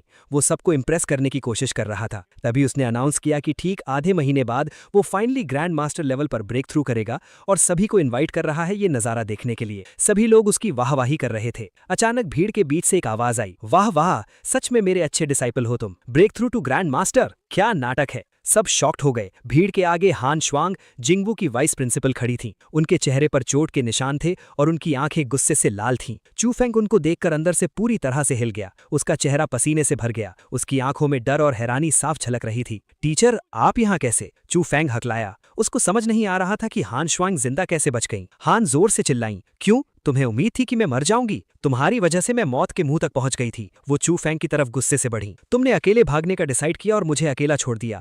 1 महीना हो गया, तुमने मुझे ढूंढने की कोशिश तक नहीं की। तुमने किसी को फर्स्ट सिटी में अपडेट नहीं दिया और अब तुम यहाँ हीरो बनने का नाटक कर रहे हो। चू फैंग की हालत खराब हो गई। उसने झूठ बोलने की कोशिश की। टीचर, ऐसा कुछ नहीं है। मैं तो वहाँ एक 9th लेवल एलियन के हमले से उड़ गया था। मुझे आपसे अलग कर दिया गया था। मुझे वहाँ ढूंढने का मौका ही नहीं मिला। लेकिन हान श्वांग अब उसकी बातों में आने वाली नहीं थी। उन्होंने उसे खरी खोटी सुनाई और सबके सामने उसकी असलियत खोलकर रख दी। मुझे ये सब देखकर बहुत मजा आ रहा था। मेरा प्लान बिल्कुल सही काम कर रहा था, लेकिन मुझे चू फैंग को पूरी तरह से तबाह करना था। इसलिए मैंने एक और चाल चली। चू फंग हन श्वांग के पास गया। चू फंग एक अच्छे डिसाइपल का नाटक करते हुए उनसे माफी मांगी। चू फंग ने उन्हें यकीन दिलाया कि वो उनकी चोटों को ठीक करने के लिए एक हाई लेवल स्पिरिट अर्ब लाना चाहता है। चू फंग ने उन्हें एक फॉरेस्ट केव के बारे में बताया जहां एक स्वन यिन फ्लावर था जो उनकी इंजर्ड डांटियन को पूरी तरह हील कर सकता था। वो साथ चलने को राजी हो गई। फॉरेस्ट के अंदर उस डार्क केव में गए।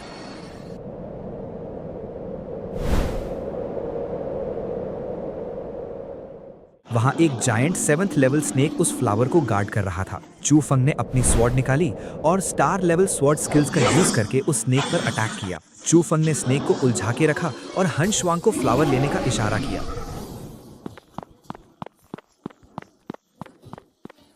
जैसे ही हन शुआंग ने वो फ्लावर उठाया, वो खुशी से मुस्कुराएं, ये सोचकर कि अब उनकी पावर्स वापस आ जाएंगी। लेकिन यही मेरे असली खेल का वक्त था। असल में मैं उसका रूप लिए हुए था। अब जब रात हुई तब मैंने अपना अगला खेल शुरू कर दिया। मैंने अचानक से अपनी स्वॉर्ड घुमाई और बिना कोई मौका दिए सीधे हन शुआंग के सीने में उतार दी। वो झटके से पीछे गिरी, उनके मुंह से खून निकलने लगा। उन्होंने मुझे चू फंग समझते हुए गुस्से और दर्द में कहा कि मैं बहुत कमजोर हूं और उनका लेवल अभी भी मुझसे हाई है। मैंने अपनी असली पहचान छुपाए रखते हुए स्मर्क किया और चू फंग की ही आवाज में कहा कि ये उनका भ्रम है। मैंने उन्हें बताया कि वो अब बचने वाली नहीं है। उन्होंने अपनी आखिरी सांस तक मुझसे लड़ने की कोशिश की, पर वो बहुत कमजोर हो चुकी थी। मैंने बिना किसी रहम के उनका काम तमाम कर दिया। अब असली चू फंग पर अपनी ही टीचर का खून करने का सबसे घिनौना इल्जाम लगने वाला था और पूरी दुनिया में कोई भी उसे बचा नहीं पाएगा। वहां से निकलने के बाद मैंने अपने कपड़े साफ किए और सोचा कि मर्डर करना और आग लगाने जैसा बुरा काम उस लूजर चू फैंग के नाम पे डालना अच्छा आइडिया था। आखिर मैं सू फैमिली का यंग मास्टर हूं और एक जस्टिस पसंद इंसान हूं। अगली सुबह तक ये न्यूज आग की तरह पूरे सिटी में फैल गई। स्ट्रीट पर हर कोई इस बारे में बात कर रहा था। हर एक इंसान शॉक था कि जिंगवू एकेडमी की वाइस प्रिंसिपल हान शुआंग की इतनी बुरी तरह से मर्डर हो गया है। लोगों को समझ नहीं आ रहा था कि ये कब और कैसे हुआ। वहीं दूसरी तरफ उनके मीटिंग रूम में सारे ऑफिशियल्स और टीचर्स गुस्से से पागल हो रहे थे। उन्हें लग रहा था कि ये सब उस ट्रेटर चू फैंग का काम है। एक टीचर टेबल पर मुक्का मारते हुए चिल्ला रहा था कि इस चू फैंग की इतनी हिम्मत कैसे हुई कि उसने इतना बड़ा क्राइम कमिट किया और अपनी ही टीचर को मार डाला। हर कोई उसे अपने हाथों से मारने की कसम खा रहा था। उन सबका फ्रस्ट्रेशन देखकर मुझे बहुत सुकून मिल रहा था। अपने लग्जरी रूम में आराम से बैठे हुए मुझे सिस्टम की तरफ से नोटिफिकेशन मिला। सिस्टम ने मुझे कॉन्ग्रेचुलेट किया क्योंकि मेरा फ्रेम करने का प्लान बिल्कुल 100% सक्सेसफुल रहा था और इस दुनिया की ओरिजिनल स्टोरी लाइन अब पूरी तरह से कोलैप्स हो चुकी थी। मैं हंसने लगा क्योंकि उस सन ऑफ डेस्टिनी चू फैंग को इतने टाइम तक पालने का अच्छा रिजल्ट मिला था। मैं जानता था कि थोड़ा सा ट्रैप सेट करने पर कितने सारे रेयर आइटम्स ड्रॉप होते हैं। मुझे अचानक याद आया कि मेरे पास जो सोल नर्चरिंग पिल है उसे मैं अपने 5th ग्रैंड अंकल को दे सकता हूं। इस पिल के इफेक्ट से उनकी पावर में मैसिव जंप आएगा और जब टाइम आएगा तो मैं उन्हें कोई अच्छा सा मार्शल सेज ओरिजिन भी दे दूंगा जिससे वो इजीली सेंट लेवल तक पहुंच जाएंगे। मेरा प्लान बिल्कुल क्लियर था कि जैसे ही मैं 8th स्टेज के लेट फेज में ब्रेक थ्रू करूंगा, मैं अपने 3rd ग्रैंड अंकल के साथ मिलकर 1 मिलियन की आर्मी सीधा निहॉन पर अटैक करने भेज दूंगा ताकि वहां से बाकी एलियंस को क्लीन किया जा सके। तभी मेरा एक सबऑर्डिनेट दरवाजा खोलकर अंदर आया और थोड़ा नर्वस होते हुए बोला कि young boss, spiritual power research institute का डायरेक्टर हान सिन मुझसे मिलने आना चाहता है। मैं समझ गया कि वो बुढ़ा क्या चाहता है। मैंने बिना किसी टेंशन के कहा कि उस हान सिन को मैसेज दे दो कि आज रात वो अकेला सिटी लॉर्ड मैंशन में आए और मुझसे मिले। रात के टाइम हान सिन और उसके 2 गार्ड मेरे मीटिंग रूम में वेट कर रहे थे। उनके चेहरे पर टेंशन साफ दिख रही थी। जैसे ही मैं रूम में एंटर हुआ, वो तीनों तुरंत खड़े हो गए और मुझे रिस्पेक्ट दी। मैंने उन्हें शांत रहने को कहा और बोला कि आप दोनों ह्यूमन रेस के हीरो हो, इसलिए मुझ जैसे जूनियर के सामने फॉर्मल होने की जरूरत नहीं है। मैं चेयर पर बैठते हुए चाय का कप उठाया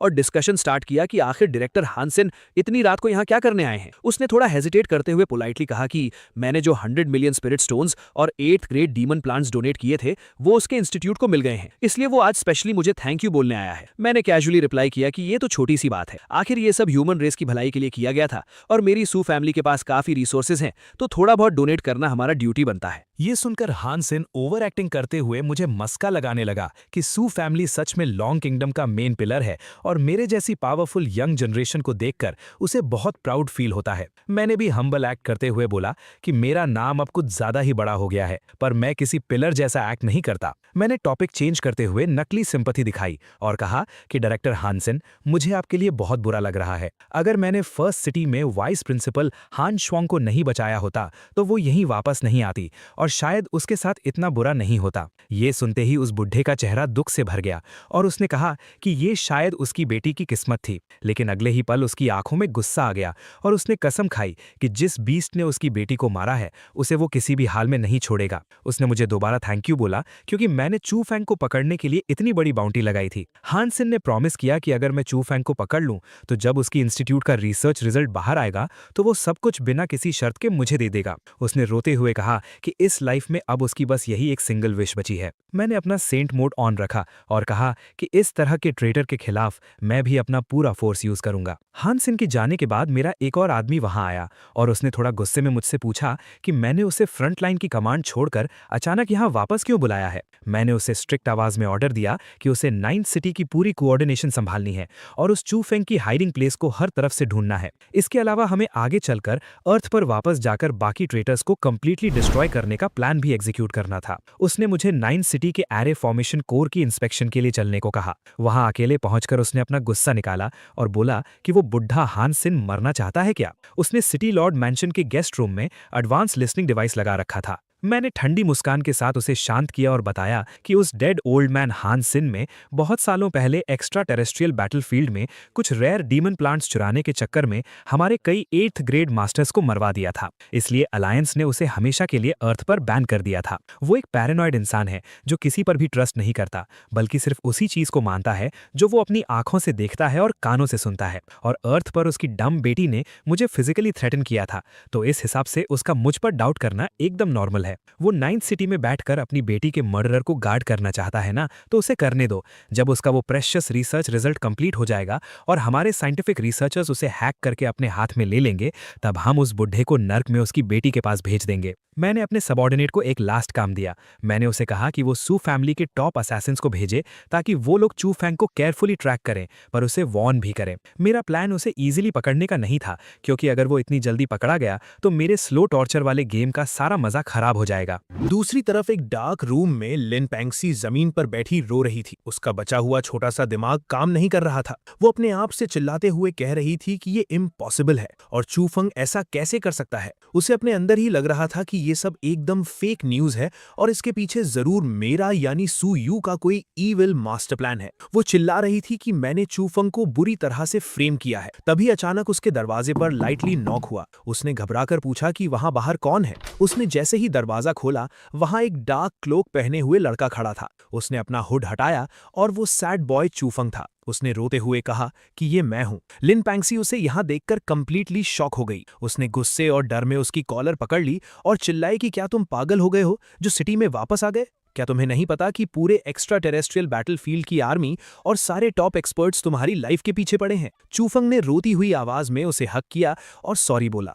उसने कहा कि उसे किसी ने बुरी तरह सेटअप किया है। उसने एक्सप्लेन किया कि उस रात जब टीचर उसे जंगल में डार्क एट्रीब्यूट फ्लावर ढूंढने ले गई थी, तो फ्लावर मिलने के तुरंत बाद वो अकेले वहां से निकल गया था ताकि वो बिना किसी डिस्टर्बेंस के टियानहुन ग्रैंड मास्टर लेवल में ब्रेक थ्रू कर सके। लिन पैंक्सी ने डाउट से पूछा कि अगर तुमने सच में ब्रेक थ्रू कर लिया है तो तुम यहाँ इस हेविली गार्डेड सिटी के अंदर कैसे आए? चूफंग ने उसे बताया कि अपने ब्रेक थ्रू के बाद उसे लक से एक 9th ग्रेड लेवल का सीक्रेट रूइन मिला था। वहां से उसे एक एंशिएंट बैज मिला जो किसी का भी फेशियल स्ट्रक्चर और अपीयरेंस कंप्लीटली चेंज कर सकता है। उसने अपना रोना कंटिन्यू रखा और कहा कि मैंने वैसा कोई मर्डर नहीं किया है और ये सब उस कमीने सू यू का किया धरा है जिसने सब कुछ मेरे सर पर डाल दिया है। लिन पैंक्सी उसे जोर से हक करके और ज्यादा रोने लगी और बोली कि उसे अपने दिल में पता था कि चूफंग इतना गिरा हुआ काम नहीं कर सकता। उसने कहा कि पिछले कुछ दिन उसके लिए नर्क जैसे थे। चूफंग ने उसके आंसू पोंछे और प्रॉमिस किया कि वो दुनिया के सामने खुद को और अपनी इनोसेंस को प्रूव करेगा। थोड़ी देर बाद लिन पैंक्सी को कुछ अजीब लगा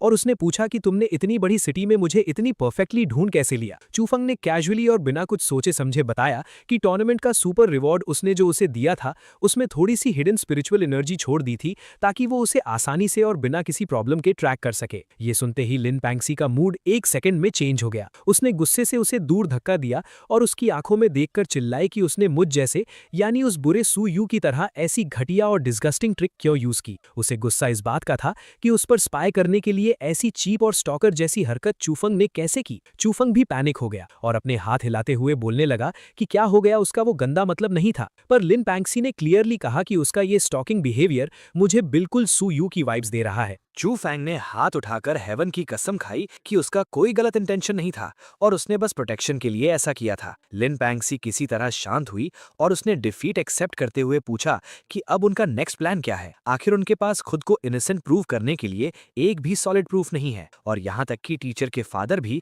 असली किलर को नहीं ढूंढ पाए हैं। चू फैंग की आंखों में एक क्रेजी ग्लो आया। उसने अपना प्लान समझाते हुए कहा कि हमें यहाँ पर रुकना नहीं चाहिए। हम सिटी से बाहर निकलकर सीधा मॉन्स्टर फॉरेस्ट के डीप डेंजर जोन में जाएंगे। वहां वो उन दोनों की प्रेजेंस को पूरी तरह से हाइड कर लेगा, जिससे कोई उन्हें ट्रेस नहीं कर पाएगा। उसने उसे थोड़ा और क्लोज करते हुए बताया कि उसे एक हेवन ब्रेकिंग लेवल का सीक्रेट पता है। लिन पैंगसी शॉक्ड थी। चू फैंग ने स्लो आवाज में कहा कि ये सीक्रेट मार्शल गॉड लेवल से भी अपर टियर का है। उसने कहा कि ये सब उसे उसके डेड मास्टर ने बताया था। अगर उसके पास 9th ग्रेड की फोर्स आ जाए तो वो टॉप टियर केव को फोर्सफुली ओपन कर सकता है, और अगर एक बार उसे वहां की गॉड लेवल लेगेसी मिल गई तो वो मार्शल सेज लेवल के पीक पर पहुंच जाएगा और फ्यूचर में मार्शल गॉड को भी क्रॉस कर लेगा। उसने एक बड़ा सा मैप ओपन किया और पॉइंट करके एक्सप्लेन किया। उसने बताया कि नॉर्थ डायरेक्शन में एलियन टेरिटरी है और ईस्ट में हमारी ह्यूमन अलायंस की लैंड है। वेस्ट में एक एंडलेस और डेडली मॉन्स्टर फॉरेस्ट है, जबकि साउथ का एरिया डेंजरस डीमन प्लांट्स के कंट्रोल में है। उनका प्लान था कि वो लोग पहले मॉन्स्टर फॉरेस्ट से प्योर लाइफ एसेंस को स्टील करेंगे। उस लाइफ एसेंस को कंज्यूम करके वो दोनों आसानी से 8th ग्रेड में ब्रेक थ्रू कर लेंगे। एक बार पावर आने के बाद उनके पास इतनी स्ट्रेंथ आ जाएगी कि वो उस हिडन रूइन को सिक्योर कर सकें। चू फैंग ने उसके हाथ पकड़े और पूछा कि क्या वो उसके साथ इस खतरनाक सफर पर जाने के लिए रेडी है। लिन पैंगसी विदाउट थिंकिंग बोली कि हाँ, वो उसके लिए कुछ भी करेगी और उन्हें अब से वाइल्ड में ही सर्वाइव करना चाहिए। दोनों ने टाइम वेस्ट नहीं किया और तुरंत अपने मिशन पर निकल गए। मैं अपनी पोजीशन से उन दोनों स्टूपिड लोगों को दूर जाते हुए देख रहा था। मेरी स्क्रिप्ट का एंड गेम अभी बस स्टार्ट ही हुआ था। कुछ घंटों बाद मेरे मेन सबऑर्डिनेट ने आकर मुझे इंटरप्ट किया और बोला कि यंग मास्टर, मेरे फादर यानी फैमिली हेड ने मुझे इमीडिएटली 5th सिटी में नेक्स्ट वॉर की स्ट्रैटेजी डिस्कस करने के लिए बुलाया है। हमारी आर्मी अब अर्थ वापस रिटर्न होने वाली थी और टारगेट था नेहॉन रीजन के ट्रेटर्स को खत्म करना। मैं बिना देर किए वहां से चला गया। मीटिंग रूम में एंटर होते ही मैंने देखा कि मेरे फादर सू लॉन्ग अपनी चेयर पर बैठे हैं और उनके ऑरा से एकदम प्योर और डोमिनेंट ह्यूमन एम्परर एनर्जी निकल रही है। उनका प्रेजेंस इतना हेवी था कि आसपास के बाकी कमांडर्स भी दबे हुए थे। मैंने अपने मन में सोचा कि अगर लॉन्ग किंगडम का मार्शल आर्ट्स वर्ल्ड ऐसे ही फास्ट रेट से ग्रो करता रहा तो मेरे फादर अगले ही 2 साल के अंदर half step martial god realm को आसानी से एंटर कर लेंगे। मेरे फादर ने मैप की तरफ देखते हुए डिटेल में एक्सप्लेन किया। उन्होंने बताया कि जब हम लोग नेहॉन पर मैसिव अटैक करेंगे तो अर्थ के डिफेंस का चार्ज मेरे 3rd ग्रैंड अंकल संभालेंगे, जबकि हमारी अलायंस फोर्सेज में बाकी सुपर पावर्स भी अपनी हैवी मिलिट्री सपोर्ट देंगी। हमारी सीक्रेट इन्वेस्टिगेशन से कंफर्म हो चुका था कि निहॉन टेरिटरी को करंट में शेंडाई फैमिली रूल कर रही है। उनके नीचे 3 और बड़ी सबसर्विएंट फैमिलीज थीं जिन्होंने पूरे देश को एक टाइट लॉकडाउन में रखा हुआ था। उन दरिंदों ने अपने ही नॉर्मल इनोसेंट सिटीजन्स को एज अ सैक्रिफाइस यूज करना शुरू कर दिया था ताकि एक्स्ट्रा टेरेस्ट्रियल एलियन रेस को डार्क पोर्टल के थ्रू बुला सकें। अलायंस के जनरल्स ने सजेस्ट किया कि हमें पहले उनकी तीनों आउटर फैमिलीज को धीरे धीरे खत्म करना चाहिए और उसके बाद शेंडाई फैमिली के मेन बेस पर फाइनल असॉल्ट करना चाहिए। मैंने तुरंत टेबल पर हाथ रखकर मना किया और कॉन्फिडेंट आवाज में बोला कि नहीं, हमें डायरेक्ट फ्रंटल अटैक करना चाहिए। उनकी आउटर फैमिलीज अपने आप रिट्रीट करके सेंटर को डिफेंड करने आएंगी ही। अगर हमने अपनी फोर्सेस को उन आउटर लोकेशंस पर स्प्रेड कर दिया तो पावर डिवाइड होगी और उन्हें तैयारी करने का टाइम मिल जाएगा। ये सुनकर एक ओल्ड कमांडर ने ऑब्जेक्शन करते हुए कहा कि डायरेक्ट अटैक से हमारी साइड में कैजुअलिटीज बहुत मैसिव हो सकती हैं, पर मैंने ईवल स्माइल के साथ कॉन्फिडेंटली जवाब दिया कि मेरे पास उनका शील्ड और डिफेंस अरे ब्रेक करने का सॉलिड मेथड है। हमें बस अपनी पूरी फोर्स उनके शेंडाई बेस पर कॉन्सेंट्रेट करनी है। मेरे फादर ने गर्व से मेरी तरफ देखा और जनरल से कहा कि अगर इस यंग बॉय ने चैलेंज लिया है तो हो सकता है वो अरे जिसे पूरे देश को मेल्ट करके बनाया गया है एक बेकार जोक बनकर टूट जाए। उन्होंने सबको ऑर्डर दिया कि हमारा फोकस शेंडाई बेस पर ही होगा। साथ ही मेरे फादर ने मुझे सीरियस वार्निंग देते हुए कहा कि बेटा याद रखना, हमारे सोल्जर्स की लाइफ के साथ किसी भी तरह का क्रूअल गेम मत खेलना। अगर बैटल में एक्स्ट्रा टाइम लगता है तो कोई इशू नहीं, पर हमारे फाइटर्स की जान बिना मतलब नहीं जानी चाहिए। मैंने उन्हें अश्योरेंस दी कि मैं बिना सोचे समझे एक्सट्रीम डेंजर वाला रास्ता नहीं लूंगा। एक बार डिसीजन लॉक हो गया तो सबने अपनी रेस्पेक्टिव आर्मीज को रेडी करना स्टार्ट कर दिया। मेरा टास्क अरे ब्रेक करना और सिविलियंस को रेस्क्यू करना था। मैं टेंट से खुशी से बाहर आया। बाहर आकर मैंने अपनी फौज की तरफ देखा और एक स्ट्रांग वॉइस में कमांड दी कि सारे ब्रेव सोल्जर्स मेरे साथ आगे बढ़ें। हम वापस अपने होम प्लैनेट पर जा रहे हैं उन ट्रेटर्स को मिटाने। बाद में मेरे 3rd ग्रैंड अंकल पोर्टल से बाहर आए और कहा कि पैरों के नीचे हमारी मदरलैंड है और ठीक सामने वो धोखेबाज शेंडाई फैमिली है जिसने हमारी रेस को बेच दिया। आज से सू फैमिली उनसे हर एक खून के कतरे का हिसाब लेगी। दूसरी तरफ हमारे हेडक्वार्टर्स में सारी प्रेपरेशंस चेक हो रही थी। कमांडर रिपोर्ट कर रहा था कि हमारी मिलिट्री डेयर A to Z रेडी है और बस 3 दिन के अंदर हमारे मेगा एयरक्राफ्ट कैरियर्स निहॉन के सी स्पेस में पहुंच जाएंगे। माओक्शियोंग के कमांडर ने भी अपडेट दिया कि उनका जायंट कुज़नेत्सव कैरियर फुली रिपेयर्ड और बैटल रेडी है और वो भी एनी टाइम लॉन्च हो सकता है। दोनों massive fleets completely synchronize timing पर एनिमी कोस्ट पर स्ट्राइक करेंगी। एक ऑफिसर ने सजेस्ट किया कि क्या हमें अपना अल्टीमेट वेपन फायर करके एक अर्ली वार्निंग शॉट देना चाहिए, लेकिन एक वेटरन ने फोर्स से मना कर दिया। इधर मैं वॉर जोन जाने के लिए डॉक की तरफ बढ़ रहा था कि अचानक ये किंग मेरे पीछे आकर खड़ा हो गया। मैंने उसकी शक्ल देखकर कैजुअली पूछा कि तुम यहाँ क्यों आ गए और तुम्हें अब मुझसे क्या फेवर चाहिए। ये किंग ने डीप ब्रेथ ली और फर्मली रिक्वेस्ट की कि इस डेडली इन्वेजन में वो भी मेरे स्क्वाड के साथ चलना चाहता है। उसने कहा कि उसे 7th स्टेज में एंटर करने के लिए रियल डेथ कॉम्बैट की जरूरत है। उसने प्रॉमिस किया कि अगर वॉर जोन में उसे कुछ हो जाता है तो उसका ब्लेम मेरे ऊपर बिल्कुल नहीं आएगा। मेरा मूड ठीक था, इसलिए मैंने उसे एक दिन बाद सुबह पोर्ट पर आने को कह दिया। अगले दिन पूरी आर्मी अपने मैसिव ट्रांसपोर्ट कैरियर्स में बोर्ड हो रही थी। हमारी फोर्स किसी डार्क क्लाउड की तरह दिख रही थी।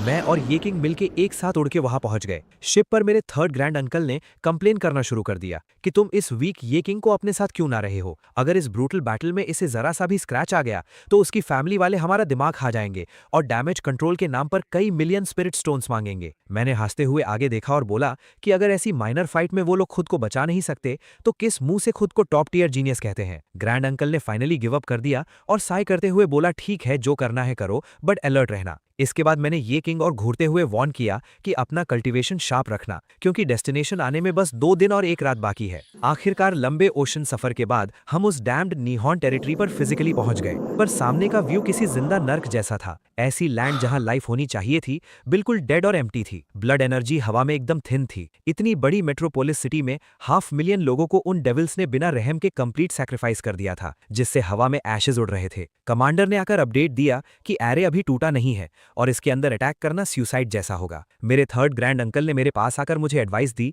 कि बच्चे, अपनी औकात से बढ़कर रिस्क मत लेना। ये डिफेंस किसी छोटे मोटे मेज का नहीं, बल्कि उनके मार्शल सेज लीडर ने ओरिजिन लेवल एनर्जी यूज करके बनाया है। मैंने स्माइल देकर कहा कि अंकल, आपको पता है मैं कोई भी आर्म टास्क एक्सेप्ट नहीं करता और बिना गारंटी के कभी हाथ नहीं डालता। अचानक एनिमी बेस के टॉप से शेंडाई जावू का एरोगेंट और इरिटेटिंग साउंड प्ले होने लगा। उसने हम पर टॉन्ट किया कि अलायंस वालों की हिम्मत कैसे हुई उनकी प्राइवेट लैंड पर इन्वेट करने की। मैंने जवाब दिया कि आखिर उसने धोखेबाजी क्यों की। उसने अपने बिट्रेयल को जस्टिफाई करते हुए बोला कि विक्टर ही रूल्स बनाता है, अर्थ जल्द ही डिस्ट्रॉय होने वाला है और हम लोग उन सुपीरियर एलियंस की गुलामी करके कम से कम अपने लिए सर्वाइवल इंश्योर कर रहे हैं। तुम लोग अपने प्राइड के चक्कर में क्यों मरने वाले हो। उसने चैलेंज करते हुए कहा कि अगर आना है तो उनके इस supreme nation protecting origin array को क्रॉस करके आओ। मेरे 3rd ग्रैंड अंकल ने इम्पेशेंटली मुझे सिग्नल दिया कि अब एक्शन दिखाने का टाइम आ गया है। मैंने दोनों हाथ आगे किए और आसमान में फ्लोट करने लगा। मैंने एक डीप ब्रेथ ली और हेवन स्टीलिंग पावर टेक्निक को मैक्स कैपेसिटी पर एक्टिवेट किया। मैजिक की स्पीड से मैंने उस अनब्रेकेबल लगने वाले एरे का फंडामेंटल बेस करप्ट कर दिया।